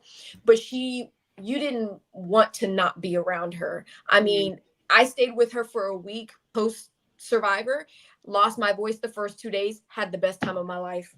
That just speaks to her personality. So if he doesn't have that personality, it's not going to work with him. Because there's some people, I mean, she makes it funny though. She will literally be screaming and there's freaking dingoes and we hear stuff splashing around, but she makes you laugh every time.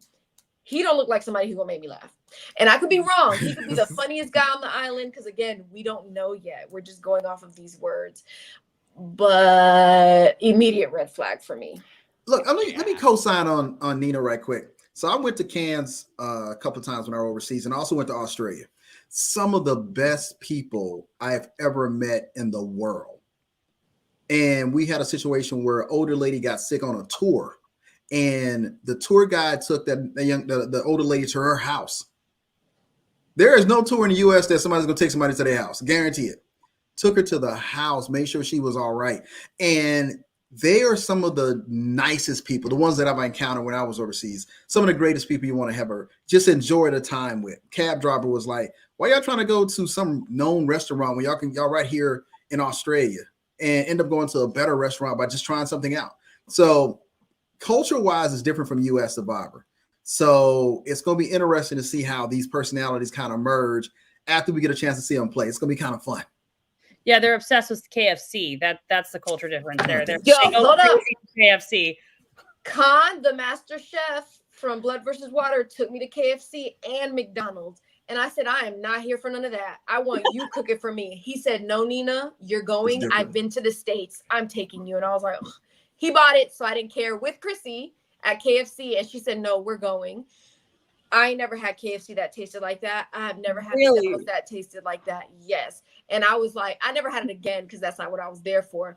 They are obsessed with KFC like we are on the East Coast with Chick-fil-A. And there's a reason for it. I waited about 15 minutes, which I thought was ridiculous, but it came out hot, fresh, ready to go. Even the master chef said, you're tasting this because I've been to the States. And I said, wow, I'm so glad you brought me and you paid.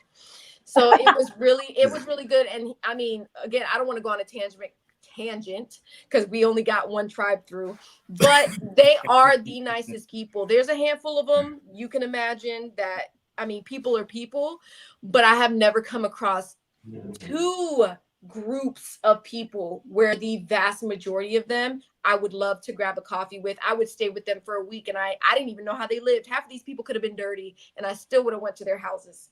They weren't dirty for the record, but I was like, I'm coming back to Australia just to see you guys because I've never come across a group of people that I've just wanted to be around that much. So I'm sure a lot of these people, although we're just, talking about this, are going to be amazing. Oh yeah. But yeah, anyways, next, because I know. Well, okay, to close the loop on Tobias, I will say, although I do love the, I'm out of my element storyline into Survivor Legend, I don't see that happening, and I agree with you, Nina. I think he's going to be out pretty early. So let us what is that? Oh, my phone didn't. It let me down. It let me down. It let me down. Why don't we take Hater. a commercial break, and then we can see what Abraham was trying to show us on his phone, and then we're going to talk about the Titans. Hi, Survivor Now podcast listeners. I am Katie from KT Designs, better known as Katie Tedesco Art, on both Instagram and Etsy.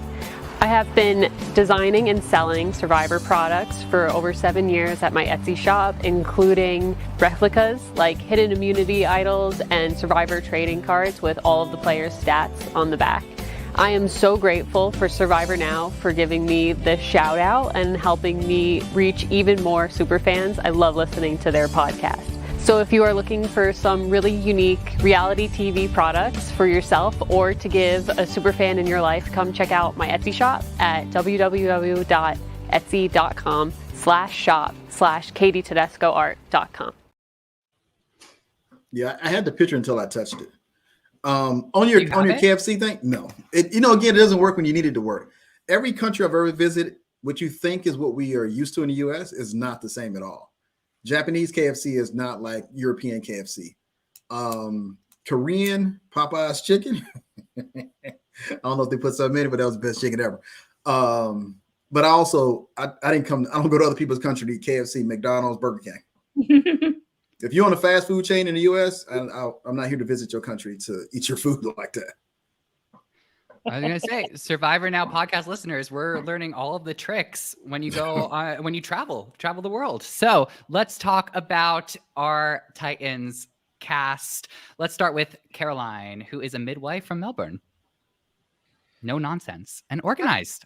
I put post-merge. Only...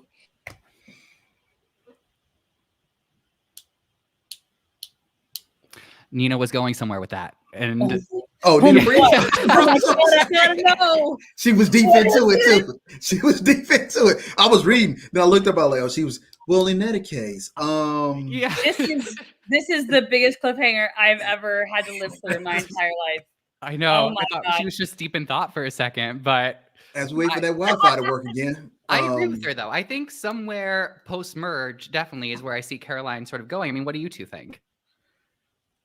You know what? I hate to say this in the sense that everybody, if you get an opportunity to be able to play this game, you really get a chance to see some things about yourself.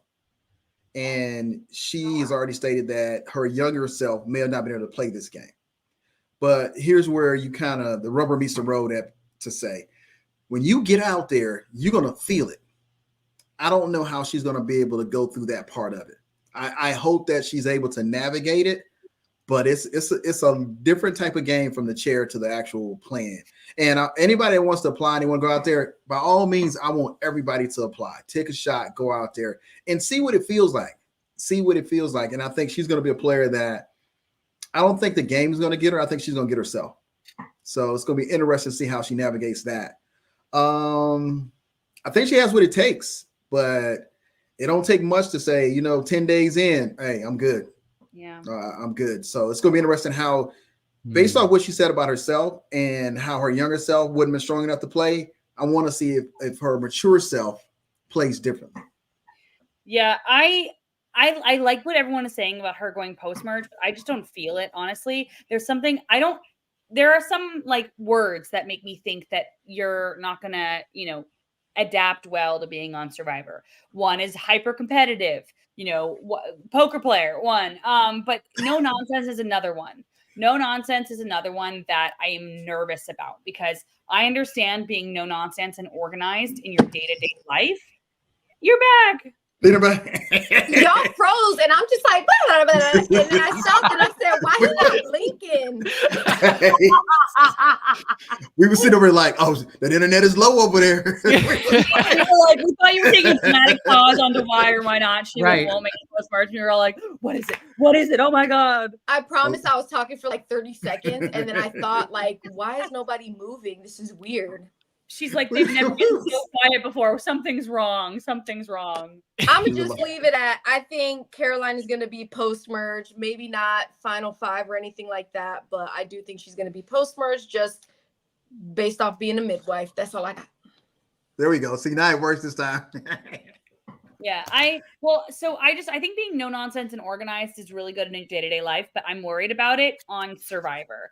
So I honestly think that she's going to do perfectly fine on the challenges. I think she's going to have a pretty, I just think that she's going to struggle with not because she's not social, but just having to hyper organize, Reem moving the clothes kind of a thing, the littlest things, especially early on, can kind of set people off. So I think that she's going to be pre-merge. I have her going out 7th.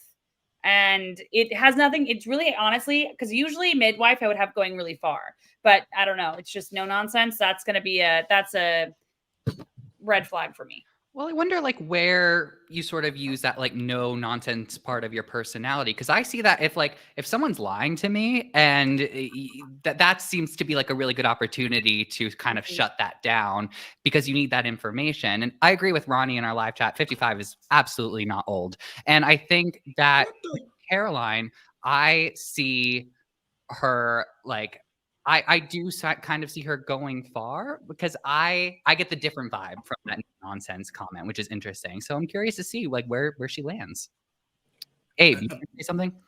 No, I was laughing at the 55 thing. Well, who in the world? Who would think? Let's go. Yeah. Let's go. All right. Let's hey, look. I'm not 55, so I couldn't tell you. But I'm ready to go back out there again.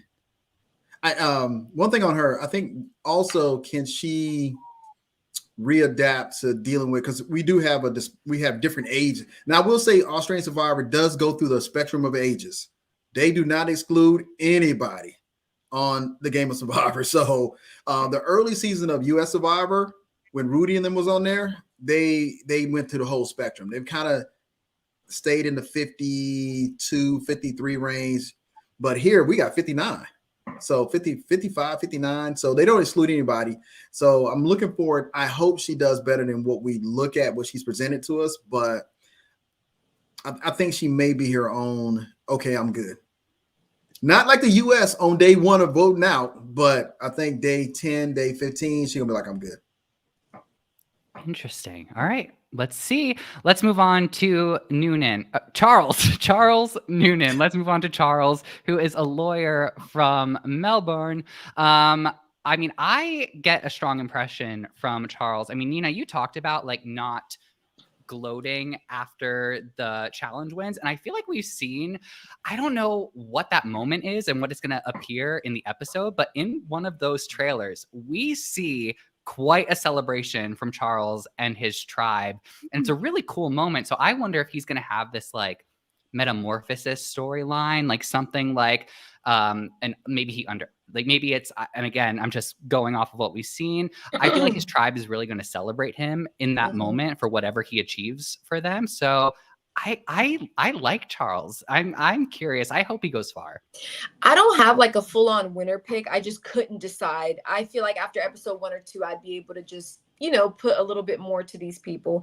But he is in my top 3 at the least. There's something about him, and not just in the way he presents himself in his photo. He is a lawyer, the kind of lawyer that he is, the fact that he has dealt with a lot of people from a lot of different cultural backgrounds.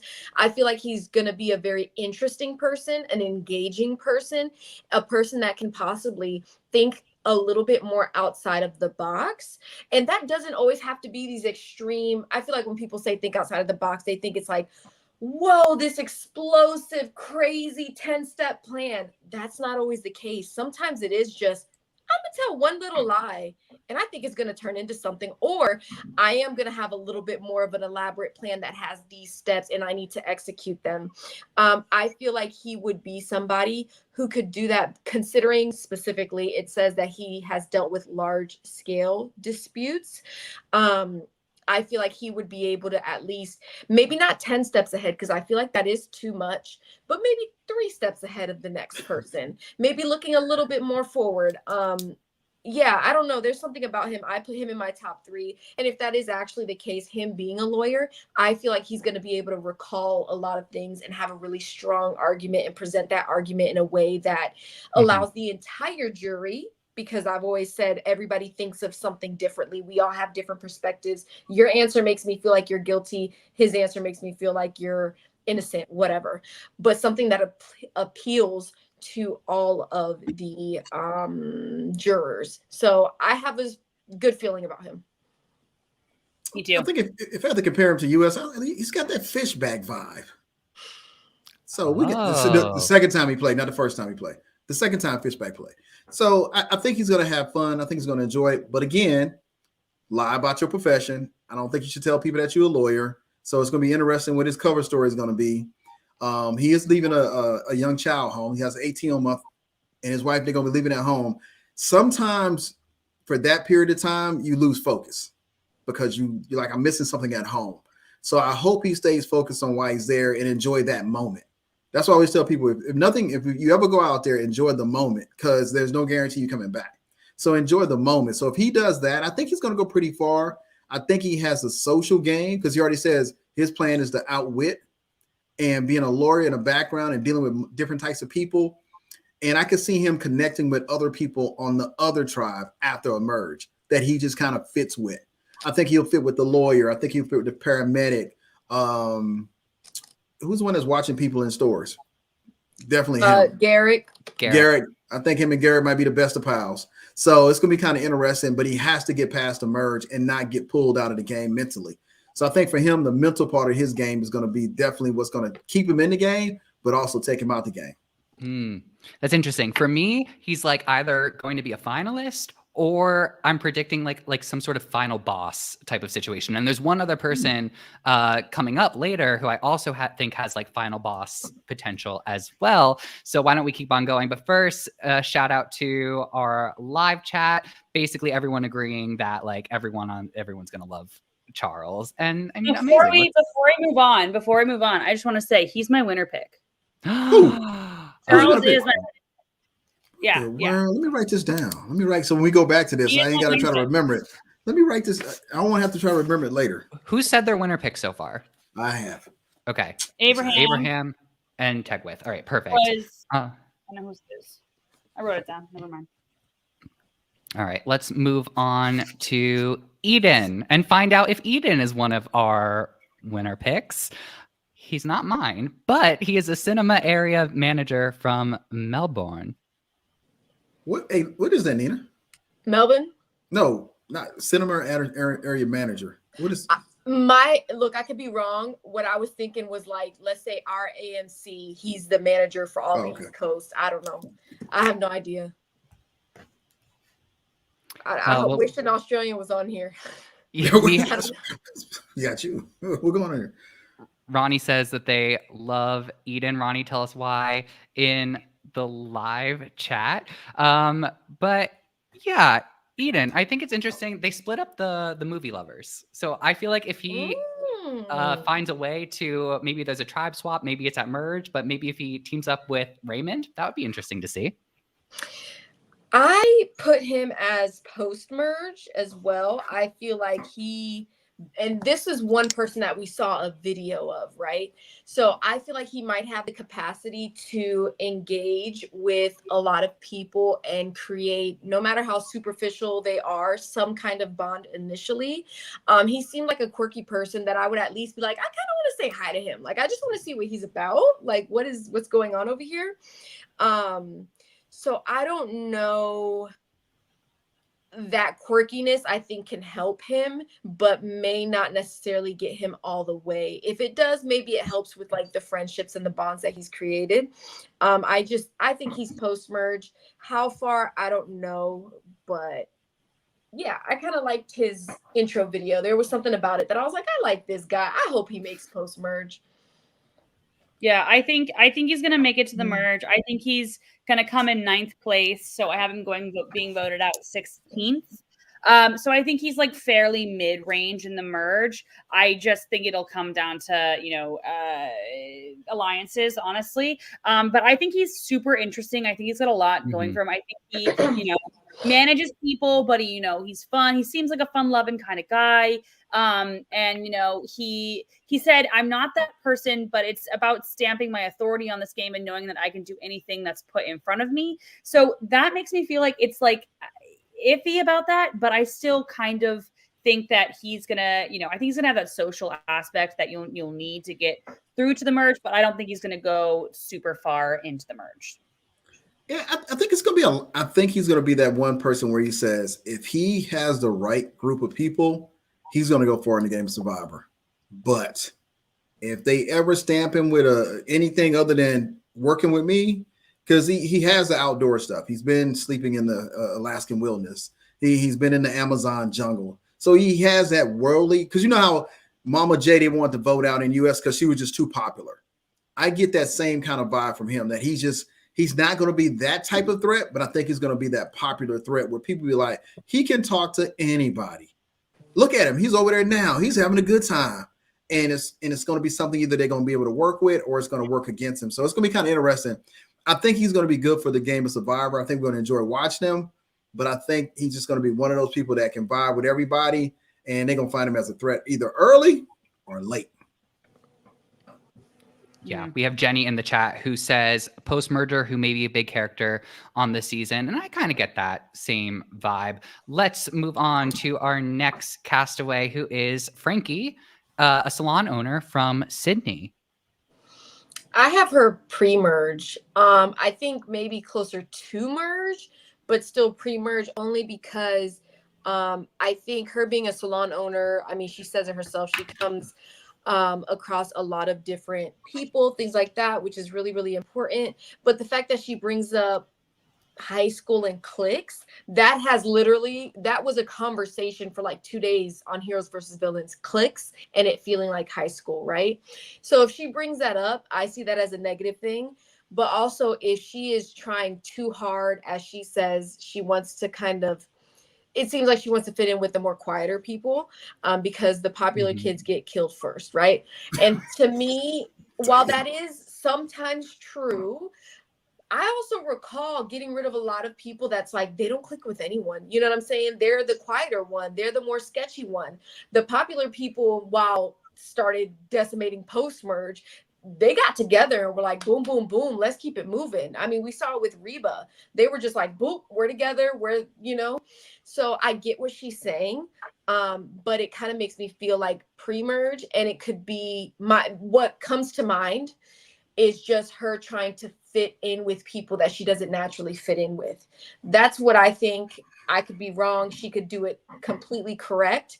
But if she's like, oh, I'm going to just try and fit in with the quieter people. Well, what's quieter to you? And then do you actually connect with them though? Or are they going to fish out the fact that you're like, hey, look at these people. They're all like, oh, la-di-da. Look at these big boys. Everybody always does that. Look at the meat tray, all these big guys.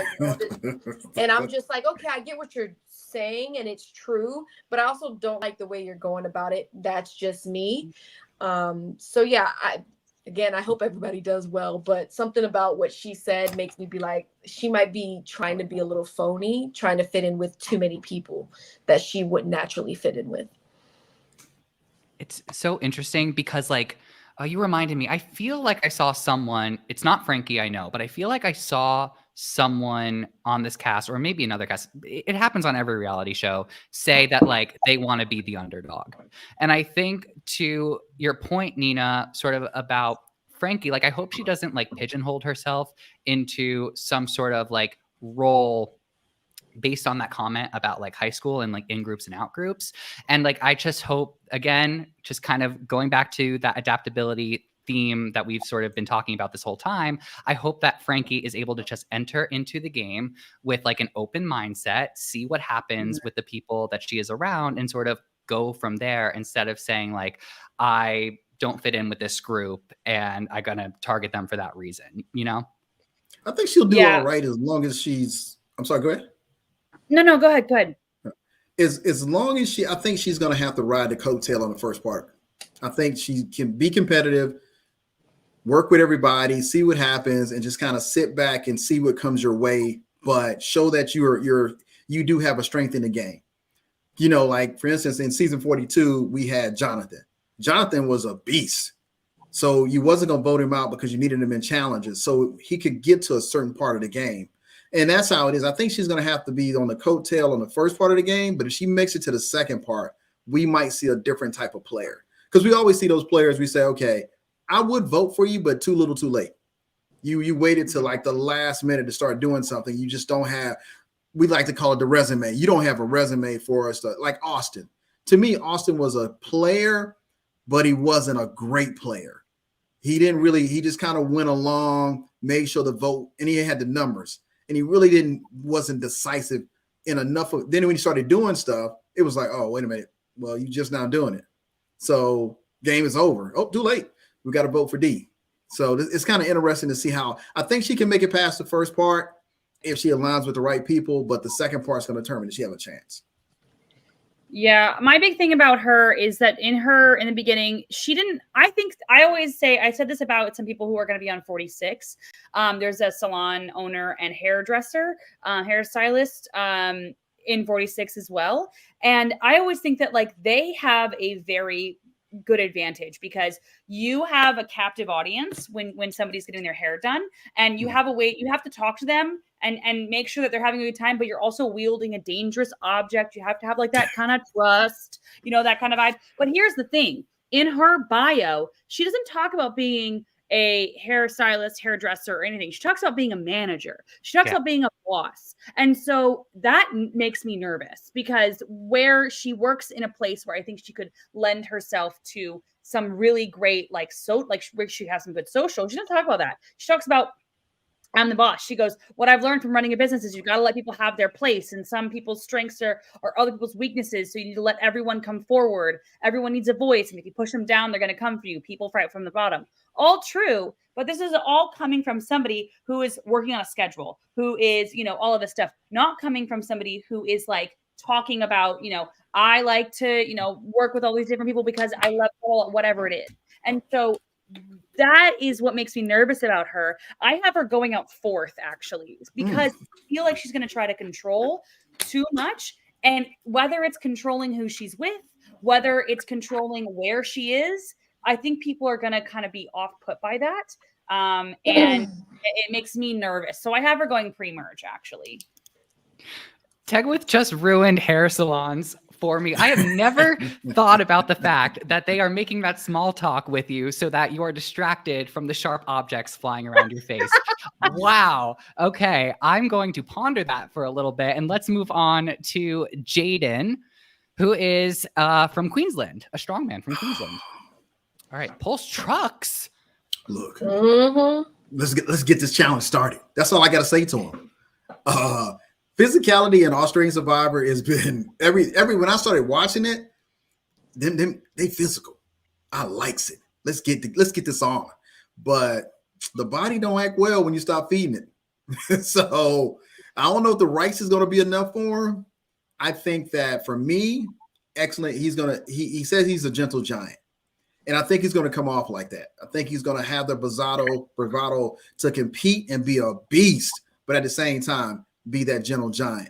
But I think his body, now Nina, I don't know how much rice they're giving out. They're giving out a cup a person. They're giving out a whole bag. You got to ration it yourself. I think his body is going to require more calories, and I think that's going to be something that's going to impact him.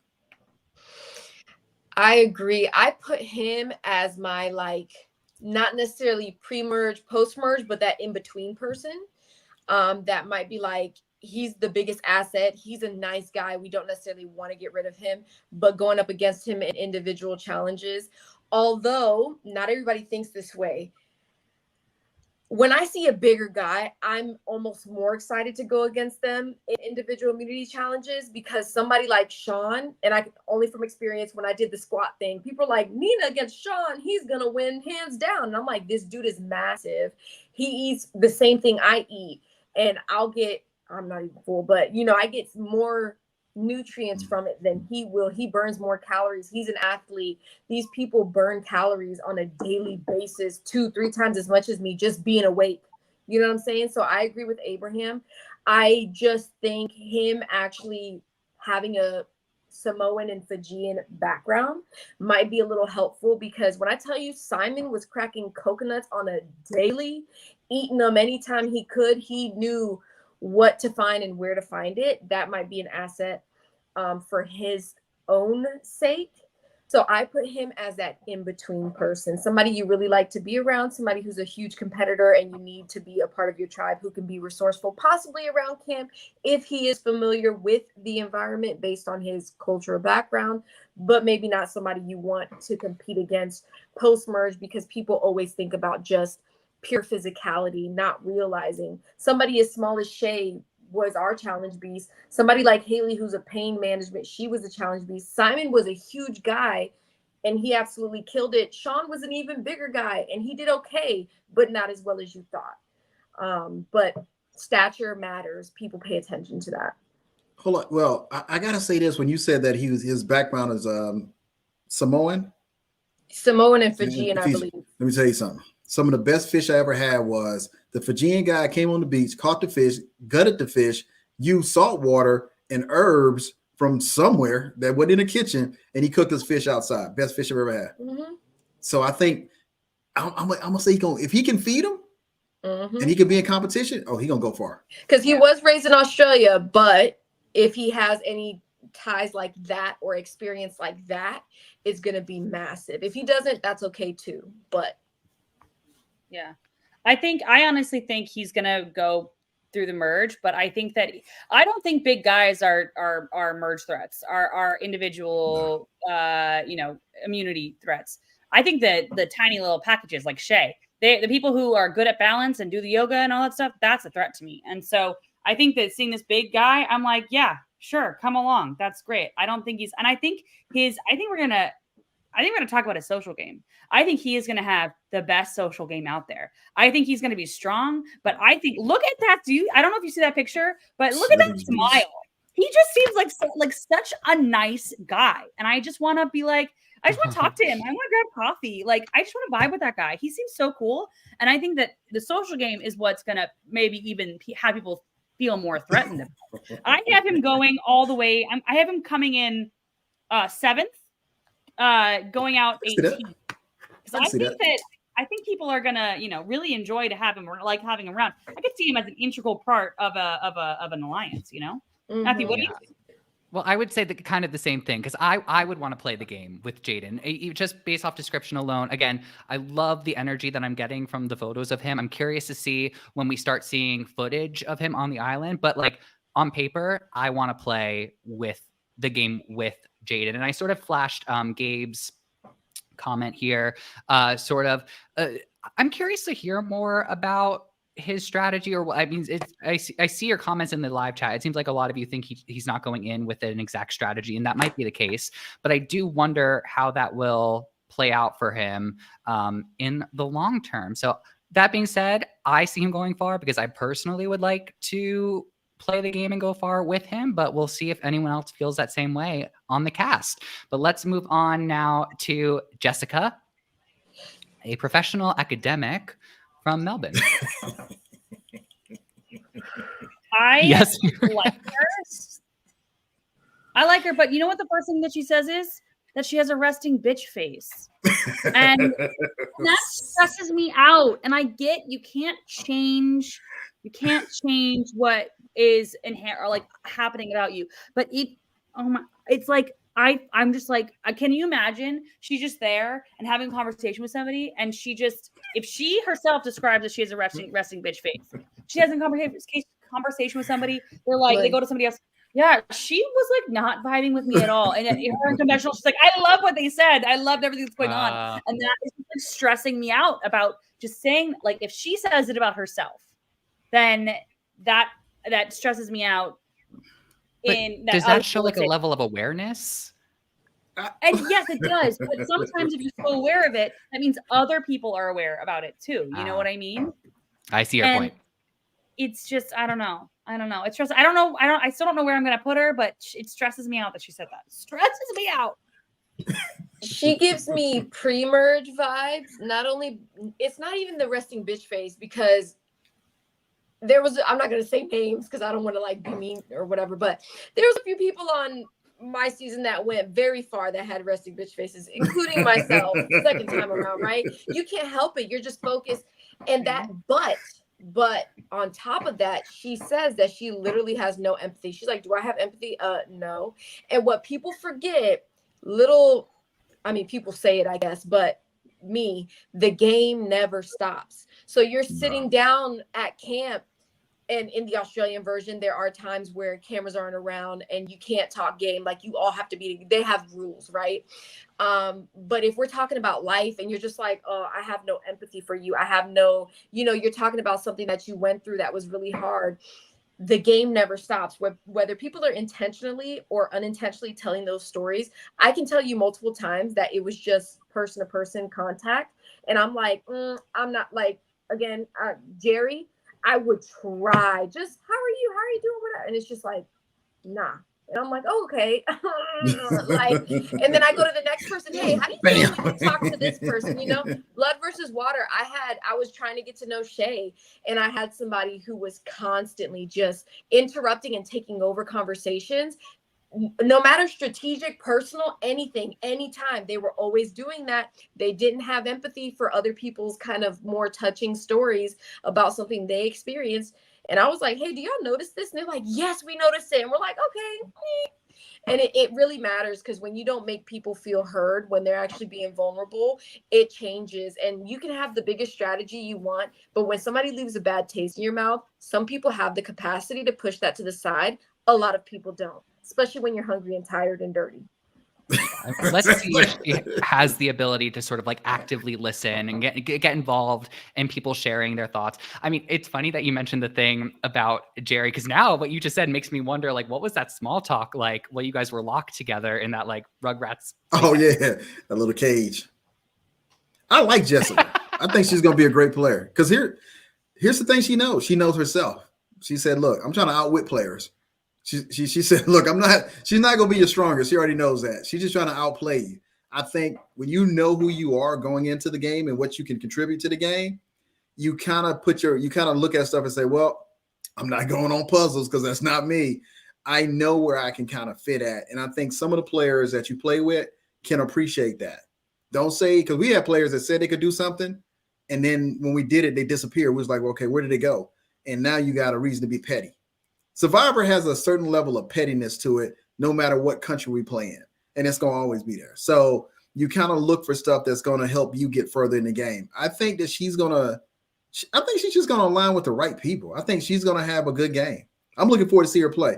All her pictures, she's smiling too, so I'm not really sure about her face. I'm going to have to see that. I'm going to have to see her in tribal one. Tag with your shaking your head. I self-awareness only gets you so far. And I love this person so much. Claire Rafson, I adore her. I think she's amazing. But she was self-aware enough to be like, you know what? I think I won't actually help this game. And I think I'm going to sit out. And what got her voted out? Being self-aware and knowing that she was actually going to hurt the group. And so being self-aware is good up until it's actually hurting everybody else. And then all of a sudden it's like, yeah, you know what's going on, but we also all know what's going on, and it's not actually helping us at all. So being self-aware and knowing, like, I don't have, I might not show this all this empathy, or I might not, I have this resting bitch face. I've got all of this stuff.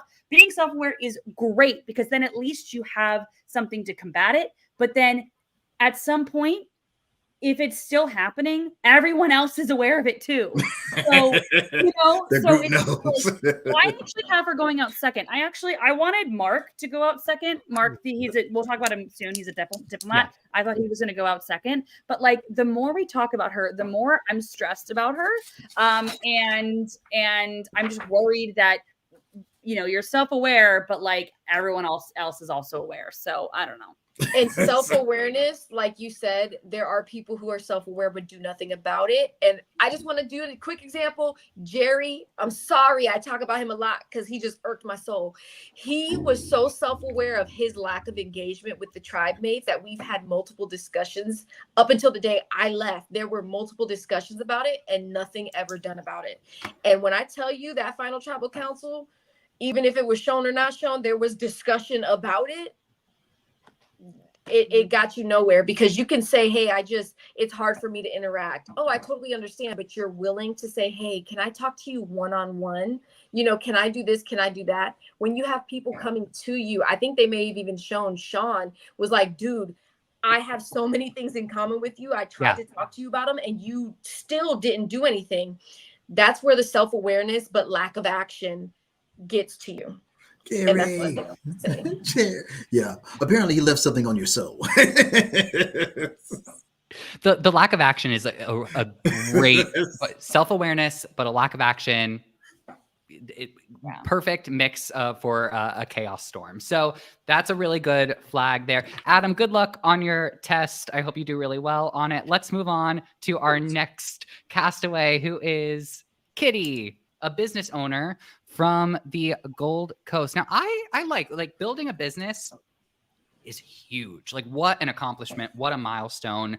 I'm not saying that Kitty reminds me of, but I just know, speaking of like Janine from Champions vs. Contenders 2, who also built a business and was the CEO of a company, knew how to weigh options in a way that was very interesting. And I know Janine talked a lot about exploring like percentages in the decision-making process for how she went about the game. So I think having a mindset as of someone who built a business and having to deal with those hurdles, I think is a really cool thing. And I could see Kitty going far because of that. Yeah, I agree. I totally agree. I think that she is, I take a lot into how people talk about their lives. She says she has a coaching business to help women pretty much break free from dumbass diets and improve their health. I want women to win at life and live their best life. Like, I love the way that she's putting her job and how she's talking about how she deals with her clients and how she talks like the dumbass diets. I love, like, she's poignant, she's pointed, she knows what she's saying, but it's not like, you know, out of this world crazy or rude or anything like that. She's like, yeah, don't do that. That's it. That is. And I love that. And I saw somebody in the comments saying like, it's somebody like a Chrissy. And I saw Kitty, I read her description and I went, that's Chrissy. And I love that for her. And I truly think I think she's coming in. I think she's going to Final Tribal Council. I think she's coming in second. I think she's going to get some votes. I do think she's going to lose to Charles, but I love her vibe. I think she's awesome. And yeah, I think she's going to come in second.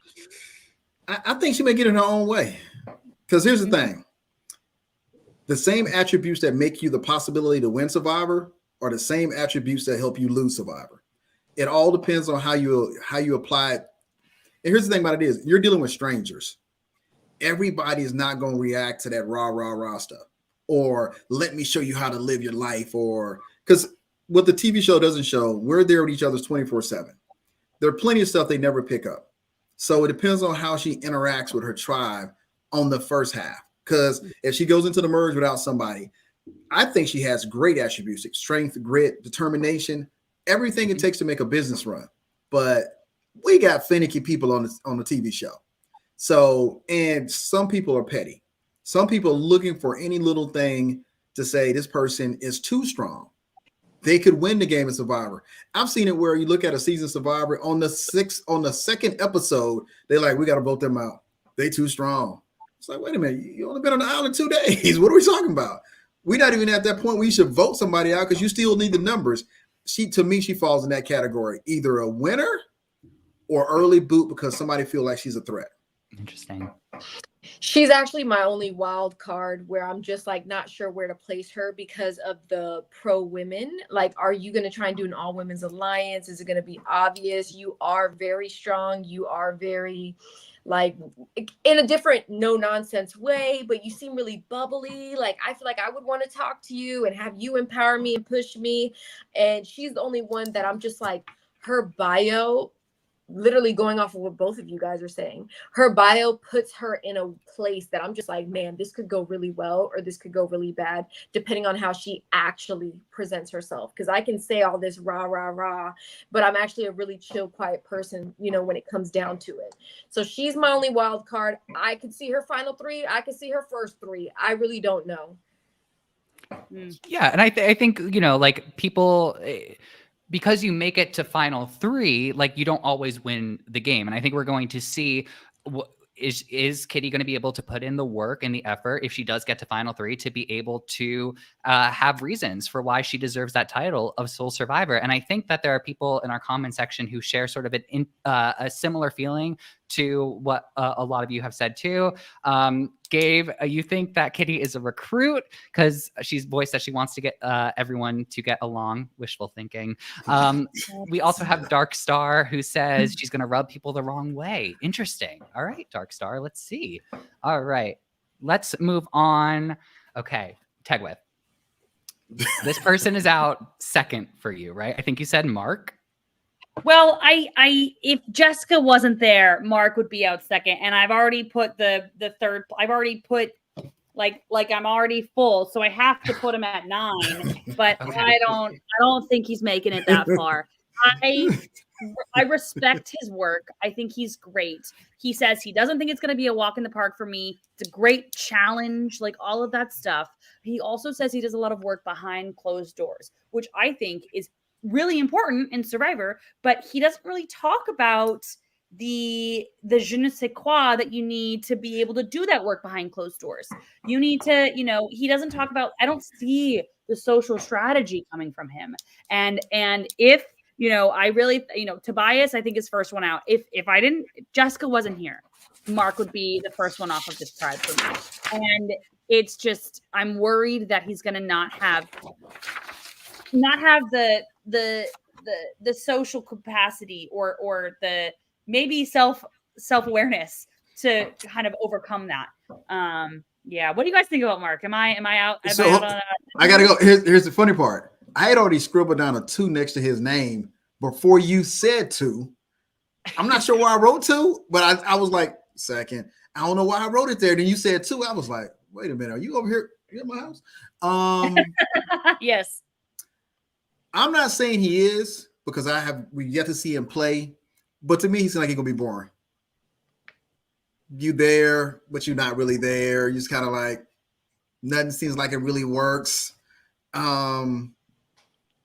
I think they probably picked him because he was a former diplomat. I think that was the allure of him being on here. But I think that he may just come off as boring. Even though you pick people that you think will be great in Survivor, sometimes it doesn't translate.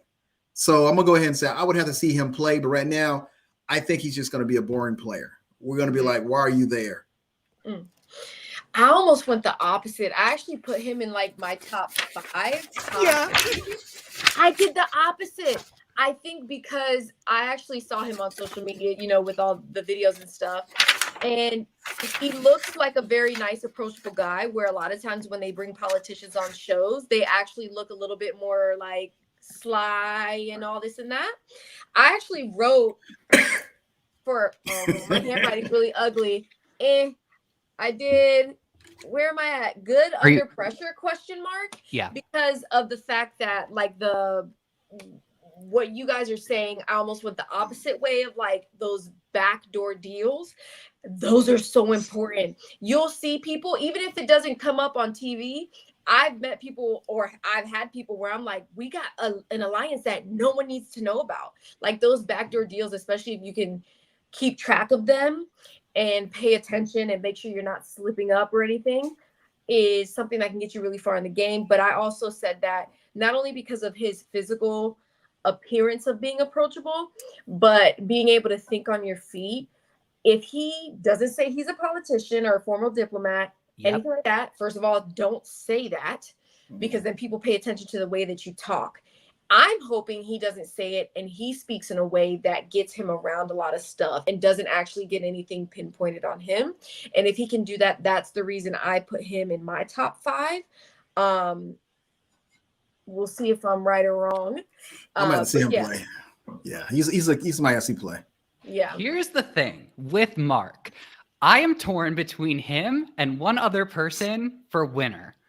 And the reason is diplomat. Okay. Different piece of paper. I agree with you, Nina. If he says anything about being a politician, being a former diplomat, goodbye. You're out. Being a diplomat seems like one of the highest stakes job a person can have. It is all about building relationships, asking for favors, and then also doing favors. And I think that that is a perfect recipe for a Survivor player. So with Mark, also, I did catch that little video that they posted on the Australian Survivor Instagram. I also think he has a nice energy about him that doesn't read, I was a politician, I was a diplomat. I think he's very approachable in that way. So I'm going to off balance. Mark's my winner pick. What the Really? world? Now I gotta turn the page back and annotate this because you said it. And I also want to clarify, I put him in top 5, not top 3, only because of the possibility of things catching up to him if anything happens to come out or people start catching on to any kind of backdoor stuff, which again, top 5, because I think they could last a while if people keep it zipped and he keeps it clean. But if not, then, it might come back to bite him. Which could happen. But I think I'll share now the person who I was sort of torn between before I locked it in, who is going to be Nathan, an AFL agent from Melbourne. A lot of Melbourne, this cast. As a former AFL player, Tegwith, welcome back. I don't know if you heard. I locked in my winner pick. It's Mark. We could talk about it later. Oh, you are muted or something. There you go. Sorry, I did hear. That's shocking to me. I think I'm also biased. I was thinking that whole time, I was like, I'm also seeing John from On the Traders right now, and he's not doing too great. And so I'm thinking like politician, diplomat, and maybe just because John is on front of mind. So, there is that.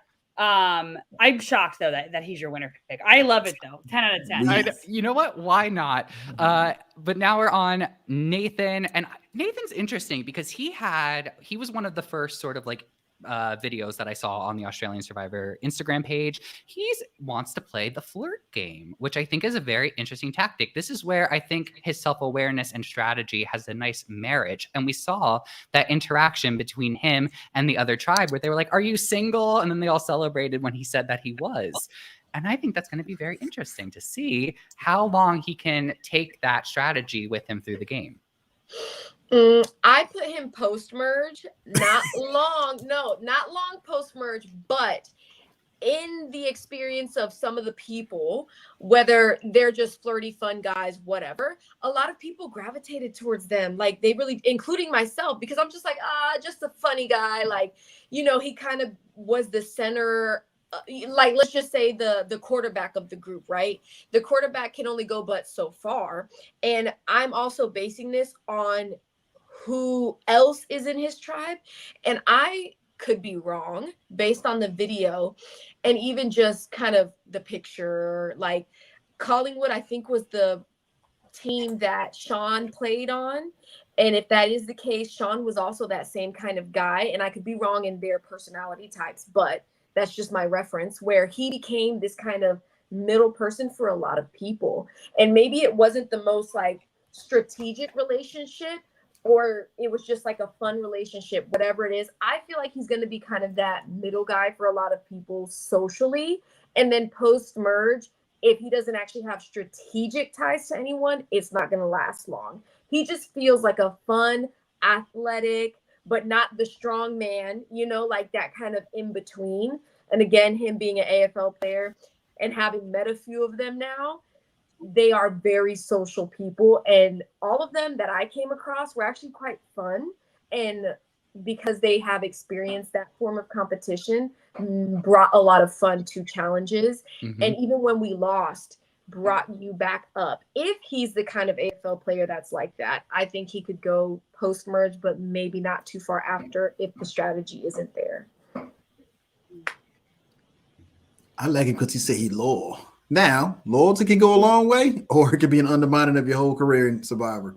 So, but I think I think he's gonna have some fun. I think we're gonna. Here's the thing about it is, when they say Titans, they got some Titans, male and female, cast on this season. That's when they get to mixing up in a challenge, it's gonna be epic. So I'm looking forward to see how these Titans run out here. The Rebels got some false names, but that's okay. Y'all be who you want to be. I think it's gonna be kind of interesting to see how he plays. But if he's loyal, I tell everybody else, when you hit the island on Survivor, get with one or two people and solidify. Say, hey, we're gonna work together before the merge, and work with them after the merge. You don't need to try to vote each other out before the merge. It's crazy when they say, "Oh, we voting him out. He's a threat already." You got to make it a merge first. But 26 days, they voting. Yeah. I think he's really interesting because he talks about in his bio, he says his mom is a huge Survivor fan and got the whole family obsessed. He goes on to say, I don't think it's redemption for what I've done in my career, but it's being able to show people I've got what it takes. But who knows if it'll go that way? Haha, ask me again in 47 days. So two things on that. First things first, you know who else has a mom who is a Survivor super fan and was on Survivor? Austin. And Austin did pretty well. I'm not saying that if your mom is a Survivor super fan, you'll make it to final 3 and you'll get second place. But I do think if you have a mom who is a Survivor super fan, you are not only doing it because, you go out there, you're doing it for your family to win a lot of money, but also if your family is a fan of the show, not just you, your whole family, you want to play to make sure that you're like being like, look, I'm doing this. Look at me. I'm doing this for the family and you're a fan of it. And I think that'll go into help him. And number 2, that sentence, but who knows if it'll go that way? Haha, ask me again in 47 days. Correct vibes. Yes, I love that. That is the way. I think if I were on Survivor and you were to ask me what my strategy is like, I don't know, put me on the island, see who I'm with, and then that'll be my strategy. If you go in much of a strategy, the strategy is working with the people that are going to be on your show. If you have a bunch of type A people, then you got to be type A. If you have a bunch of people who are in their 50s and you are 25, babe, you got to age 25 years and then get in on those vibes. And so I think that what that sentence says to me is somebody who is willing to adapt. He goes, I don't know, we'll see, maybe I'll suck. And I think that is the correct way to approach Survivor. And I'm super stoked about him. I'm saving my 6th place spot for somebody else we haven't talked about yet. So I'm going to put him in 10th place, but I kind of, maybe see him going even further than that a little bit. I love his vibe. I don't love the whole flirting thing, but everything else I vibe with. I think he's cool. Look, here's a prediction. Him and Jessica, they're going to align. That's going to be his secret weapon, and that's how he's going to get through the game. Oh. Prediction. That's going to be interesting to see if that also plays out. Ronnie in our chat did not like Nathan's announcement video, so that's interesting as well. We had Gabe who says thinks Nathan is going to be the Titan tribe villain, which would be interesting to see that play out. Let's move on we're at our final 3, everyone, and I'm very excited to talk about each of them for very different reasons. But let's move on to Valeria. All it says is that she's in the entertainment business and that she works out of Sydney. So very interesting. I mean, her video, if you haven't seen it yet, was very cool to see as well. I like the idea, to prove don't judge a book by its cover. I don't know how far Valeria is going to make it into the season, but I haven't quite identified where I think she would go out. The thing that I like her video. Her video was interesting, and I think that she's going to be a very interesting character to watch. I don't think she's going to go super early, but the thing that worries me is in one of her bios, she says admitting she's a lone wolf after spending so much of her adult life alone trying to make friends in a new country. And I totally get that sentiment, right? But again, self-awareness is not always a great thing, because as long as she combats it, if she knows that being a lone wolf is not, she says she'll need to dig deep to be a team player, but she's looking forward to mostly the individual wins. Like that makes me, that whole thing makes me very nervous, because what I've learned by watching Survivor and then also doing these kind of like preseason talks is what you say before you go out on Survivor is like times 10 about what happens when you go on Survivor. When you're stripped down to nothing, you're sleeping on the ground, you're not eating that much, you're not getting the, comforts of typical life. If you say, you know what, my goal is to not be the boss, and then, because I'm the boss all the time and I know that's a bad look, you're going to go on Survivor. And when you are stripped down to nothing, babe, you're going to be the boss. You're going to go, not everyone, not all the time, but you might revert back to those instinctual things. And so the fact that she knows that she is a lone wolf and she has to worry about maybe fighting the instinct to go off on her own makes me nervous. I would have her going pre-merge, but I don't have any more pre-merge spots. So she's going to go out at 12. But, I would probably have her be going a little bit sooner just because, but I loved her video, So it's a toss-up for me, but it's just like lone wolf stresses me out. Yeah. I see what you're saying. I actually really liked her video as well. I put her post-merge only because I feel like including that lone wolf statement, looking at her fellow tribe mates, I think there might be some compatible people, some really outgoing people that can then vibe with her a little bit more introverted self. And I feel like almost when she says that she's not afraid to be that cliche girl who seems to be worried about XYZ, I feel like she, again, and I could be completely off, she might be one of those people that actually really clicks with one or two of her tribe mates who allow her to be herself and not feel like they're judging the book by the cover, right? And I think that could be really important. And if that's the case, she could be really, really loyal to them. And I, of course, think of Liz because she's Russian as well. When you got on Liz's good side, you were on her good side. When you got on her bad side, you didn't really come back. And I don't want to put them in the same, narrative just because they're both Russian. But if anything like that applies, I think, of course, Liz won. That could be really useful if she clicks with a handful of people, finds herself with some really good tribe mates. I think she's going to be post-merge. Now, how far post-merge? I don't know, because I want to see her adapt. I mean, we see it time and time again where these people completely change. Chrissy comes in one way and makes it to the end. Emily comes in one way, she didn't make it to the end, but post-merge and completely did a, 180, all this stuff. So I'm hopeful for her that she's going to be post-merge. Now, how far that means, I don't know, but I do think it's going to be post-merge. I want to see the sleeping bear.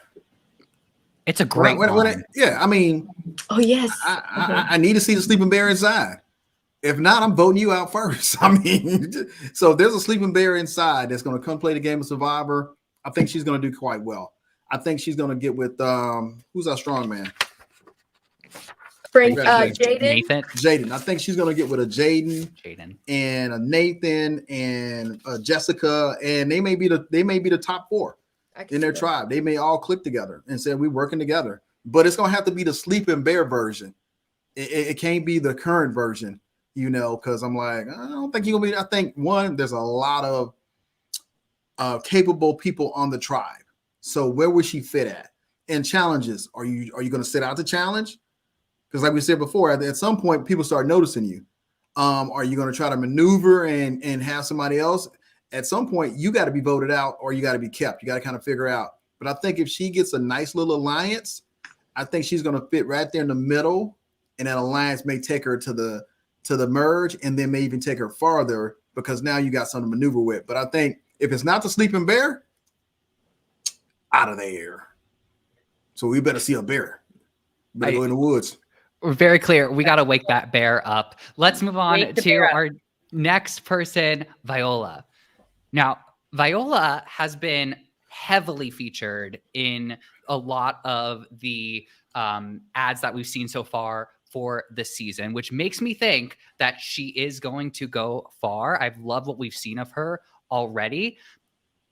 I can't tell if she is going to make it all the way to the end or if she is going to be a main, well, I guess it could be both, right? Like a main character of some sort throughout the season. I think that's already sort of what they're building her up to be. But I also feel like she is going to get out somewhere mid-merge to the end of the game, somewhere there. Yeah, I put her post-merge. I put her top 5, mainly because of the heavy Instagram presence. Yeah. Like they're constantly posting her. And a lot of times, I'm not going to lie, that gives me red flags. Like, is it because they're going early and they're like, well, you know, we might as well just push this person because they do something epic at the beginning, even though it gets them sent home. There goes my mom calling me. No. So anyways, I put her post-merge. I hope that she's top 5. She gives me Marianne, but super strong vibes. And because of how she says, like, I'll smile in your face, I'll be so happy, you know, all this and that, but I'll stab you in the back. And then I'm sorry. Every time the video pops up, I can't help but be like, girl, you are, I mean, let me tell you something. You see certain people, you're like, I do not want to go up against them in challenges. If I'm not on her tribe, don't even look at me to go up against her. Like, that's not happening. You on that puzzle? You on that puzzle? I'm on the puzzle. Let her, you know, after the little pushing back. No, is she giving the kiss? No, ma'am. I don't want the kiss. Swat it away. I don't want nothing to do with it. But I hope that she's top 5 because of how much they are pushing her. If she's not top 5, again, because of how much they're pushing her, I hope that she at least has some kind of epic, you know, impact on the game. They got some competitors. They didn't. I mean, whoever is on their Survivor selection roster, there's. I'm with Nina. There's a couple of challenges you'd be like, I'm good. You could get somebody else for this one here because and from the last 3 seasons I watched for the Australian, they have some physical challenges that require that you have physical players on your thing.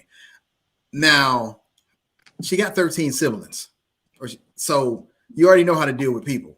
So no matter where you fall into 13, I think her social game is going to be really good. I think she's going to be another one. If you get in the right clique, because you're going to be able to compete. And as long as you can compete, you ain't voting nobody out. That's when the love moments start. As long as you can win, you really ain't got to worry about losing. Then you kind of relax on who you got to vote out until you get to merge. So I think that she's going to click with the right people. And I think it's going to be an epic side for them to play. But there's a couple of people I'll be like, nah, I'm on a puzzle too. I'll take that puzzle. Yeah. I think she's gonna be kind of going out. What's that phrase? What's it called? It's not robbed goddess, but it's like that point in time where you get voted out. It's like the power person gets Final voted boss. out. Oh, that yeah. So like a David Wright or you know that kind of vibe, a Jesse or something like that. Fallen Angel. Jameson on TikTok. That's exactly what it was. I think she's going to be the fallen angel because I think I have her coming in 6th place, going out 19th. Mm-hmm. And I think that she is, from what we've seen, number one, if she is this highly advertised and she doesn't go far, at first I was like, right. Is she like the new host? Like who? Like what is going on? She's in so much. Like is JLP out of a job? Like what's going on? So number one, there's that. But number two, I think she's a great combination of the social and the physical. And I hope she can dust in some strategic there. She does say, you know, the thing with the big family, quote, this is what his quote, the thing with the big family is there's always sides. Everyone's got to fight over food, over the TV. So you have to be strategic and I can deal with personalities. And she also says that she thinks that being in a family of 13, that she's ready to make alliances. And I love that. And I think that's great. Also, she's the youngest one. She's 22 years old. She's the youngest one on the show. But she also said because her mom died from an early on, it kind of forced her to grow up a little bit sooner than she was, ready. So while she's young, I think she's going to be mature, have some kind of be able to know who she is.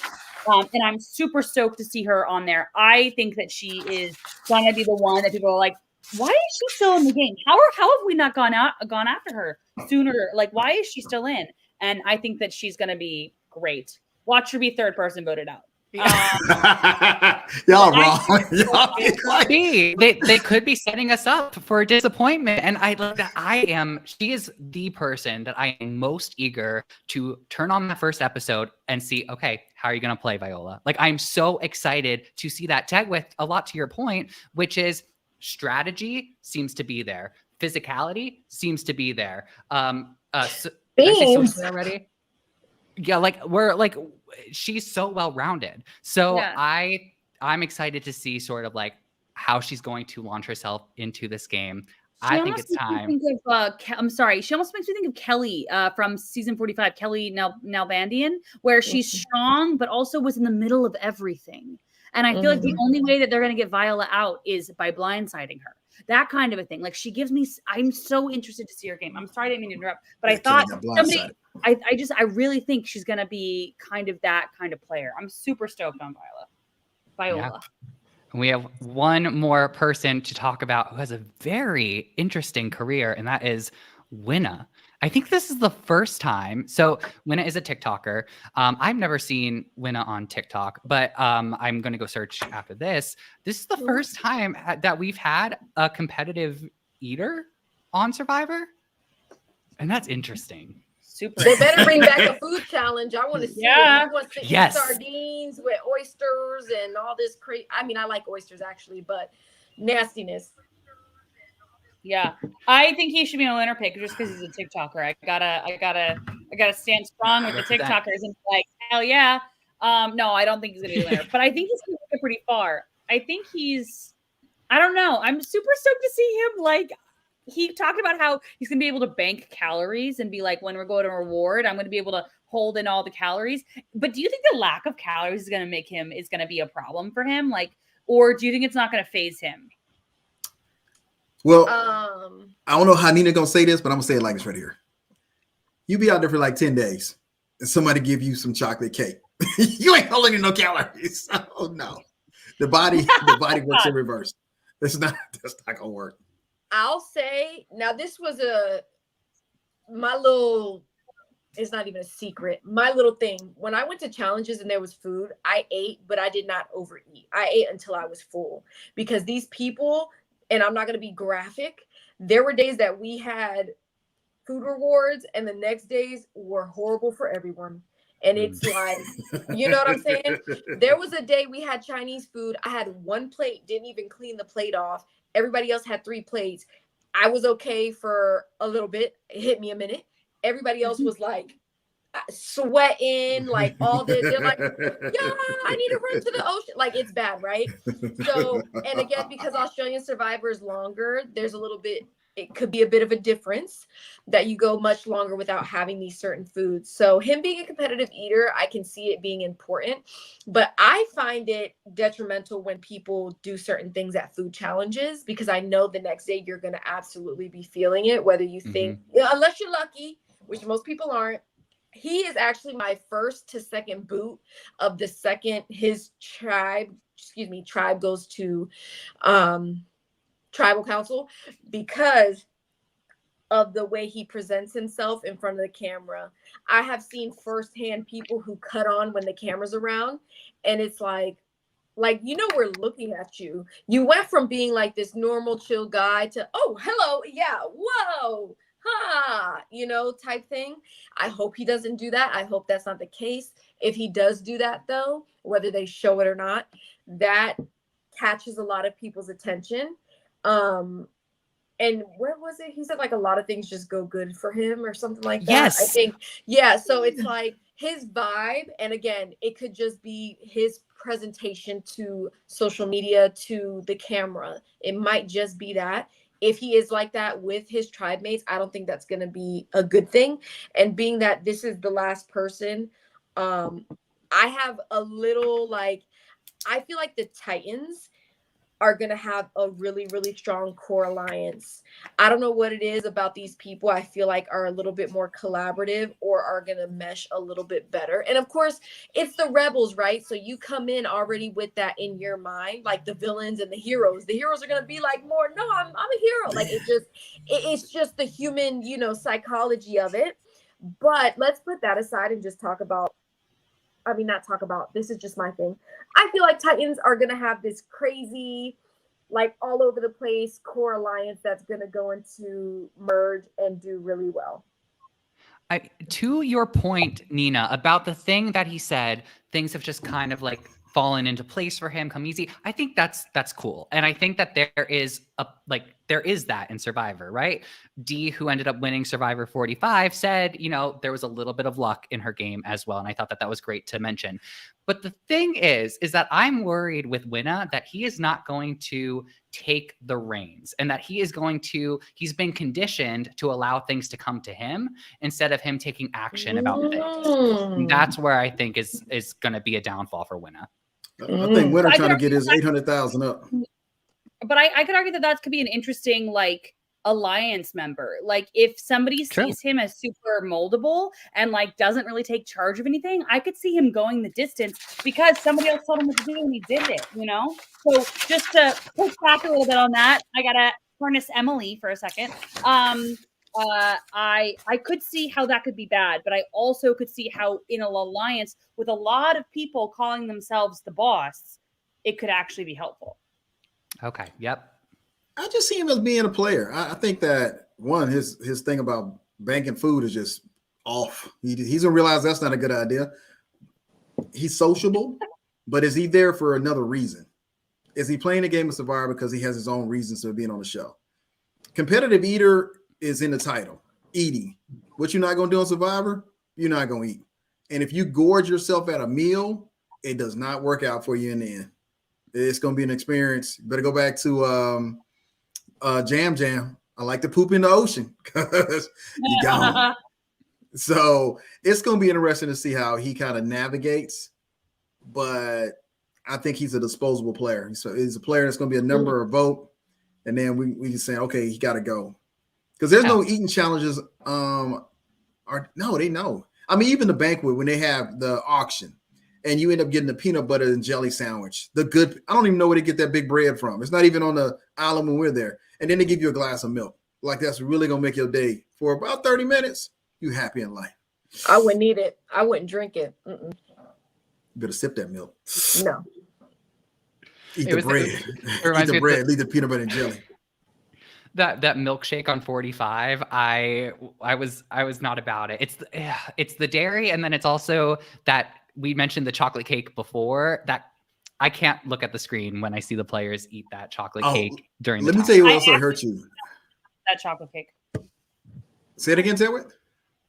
When they show that chocolate cake and they're digging into it with their hands, it literally actively makes me nauseous. Like I feel nauseated when I watch them eat that. I'm like, I know you're hungry, but please stop. Like I'm begging you. And when Eric licked Cerie's fingers, I went, no, absolutely not.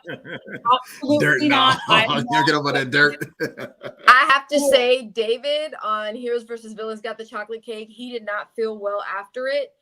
There was cake in pockets and things, and I said, I wanted some. I didn't care if it had sand in it or not. I was like, anything. Yep, I swear to God. There were challenges. I mean, because you're not allowed. You know what I'm saying? So it's more like he went, like this, and I'm like I just want to taste it, please. You desperate times call for desperate. And I literally sent him Matilda eating a cake thing 2 days ago because I just saw it pop up and I said, oh, the memories. But it's one of those things. People think Sam gave it to him being nice because that's his little friend. I would have given it to somebody I didn't care for. Yeah, you eat some dirt. Hey, for all y'all don't think you eat dirt on TV, you eat a lot of dirt on Survivor. People with chipped teeth. Yeah, because we like, how we got water bottles. Everybody got their own water bottles. There's been plenty of times where we all drunk out of each other's water bottle. Did not even care. Some standards get dropped so quickly when you get to the game. You be like, no, this is your water bottle. You be like, man, I'm about to die. You just say, take my water bottle. So there's only one time that you couldn't drink out somebody's water bottle. Other than that, for the most part, we all drank out of whatever bottle was available. And we ate dirt because Tiffany, I'm going to talk about her. She dropped the cocaine. She dropped the coconut. She dropped the coconut on Coconut. She dropped the coconut on the ground, picked it up, kind of rinsed it off. It was like, but it's still dirty, but we good. I mean, so Rinse it's it in the ocean. What? Look, Y'all, I can talk to all of you all night, but we made it to the end. I just saw the time. I can't believe how much time this feels like it flew by, but we need to lock it in now. We made it to the end. Winner picks. Randy's creating a fancy little graphic on Instagram, so we need to make sure he has the up-to-date data on our winner picks for this exciting new season of Survivor Australia. Titans versus Rebels. Make sure you hit the subscribe button because do you like exit interviews? We're doing exit interviews this season on Survivor Now podcast on our channel. So make sure that you hit that subscribe button so you can be notified. We're also doing recap shows every week. So that's going to be exciting. But we are going to now announce our winner picks. Abraham, I'm going to throw it over to you. Who is your winner pick? Kirby is my winner pick for this season of Kirby. Survivor Australia, Titans versus Rebels. Nina. I picked Charles, the lawyer. Okay. All right. Amazing. Tegwith. Charles Noonan, pull it out, baby. I need Two you for to. Charles. I need you to give me some redemption for the last 5 years of my life. I get wrong every time. So Charles, please do it for me. And I am going to go for everyone's favorite second out. I'm going to go for Mark. Mark is so going wild. to be. I want you to be right so much. Like literally We'll nothing. see. There's something I want more than for you to be right. That would be so iconic. Me too. And you know what? I'm also happy being wrong. Go ahead and let us know your winner picks in the live chat if you're still here, or in the comments down below if you're watching this after the fact. Thank you all so much for spending these couple of hours with the four of us. We had such a great time talking to each of you. He might be more funny than I think he is then. We have some support already from the cast, so that's amazing. Have a wonderful night, everyone, and make sure, again, hit that subscribe button, follow us on Instagram, and make sure you watch out for more Survivor Australia coverage.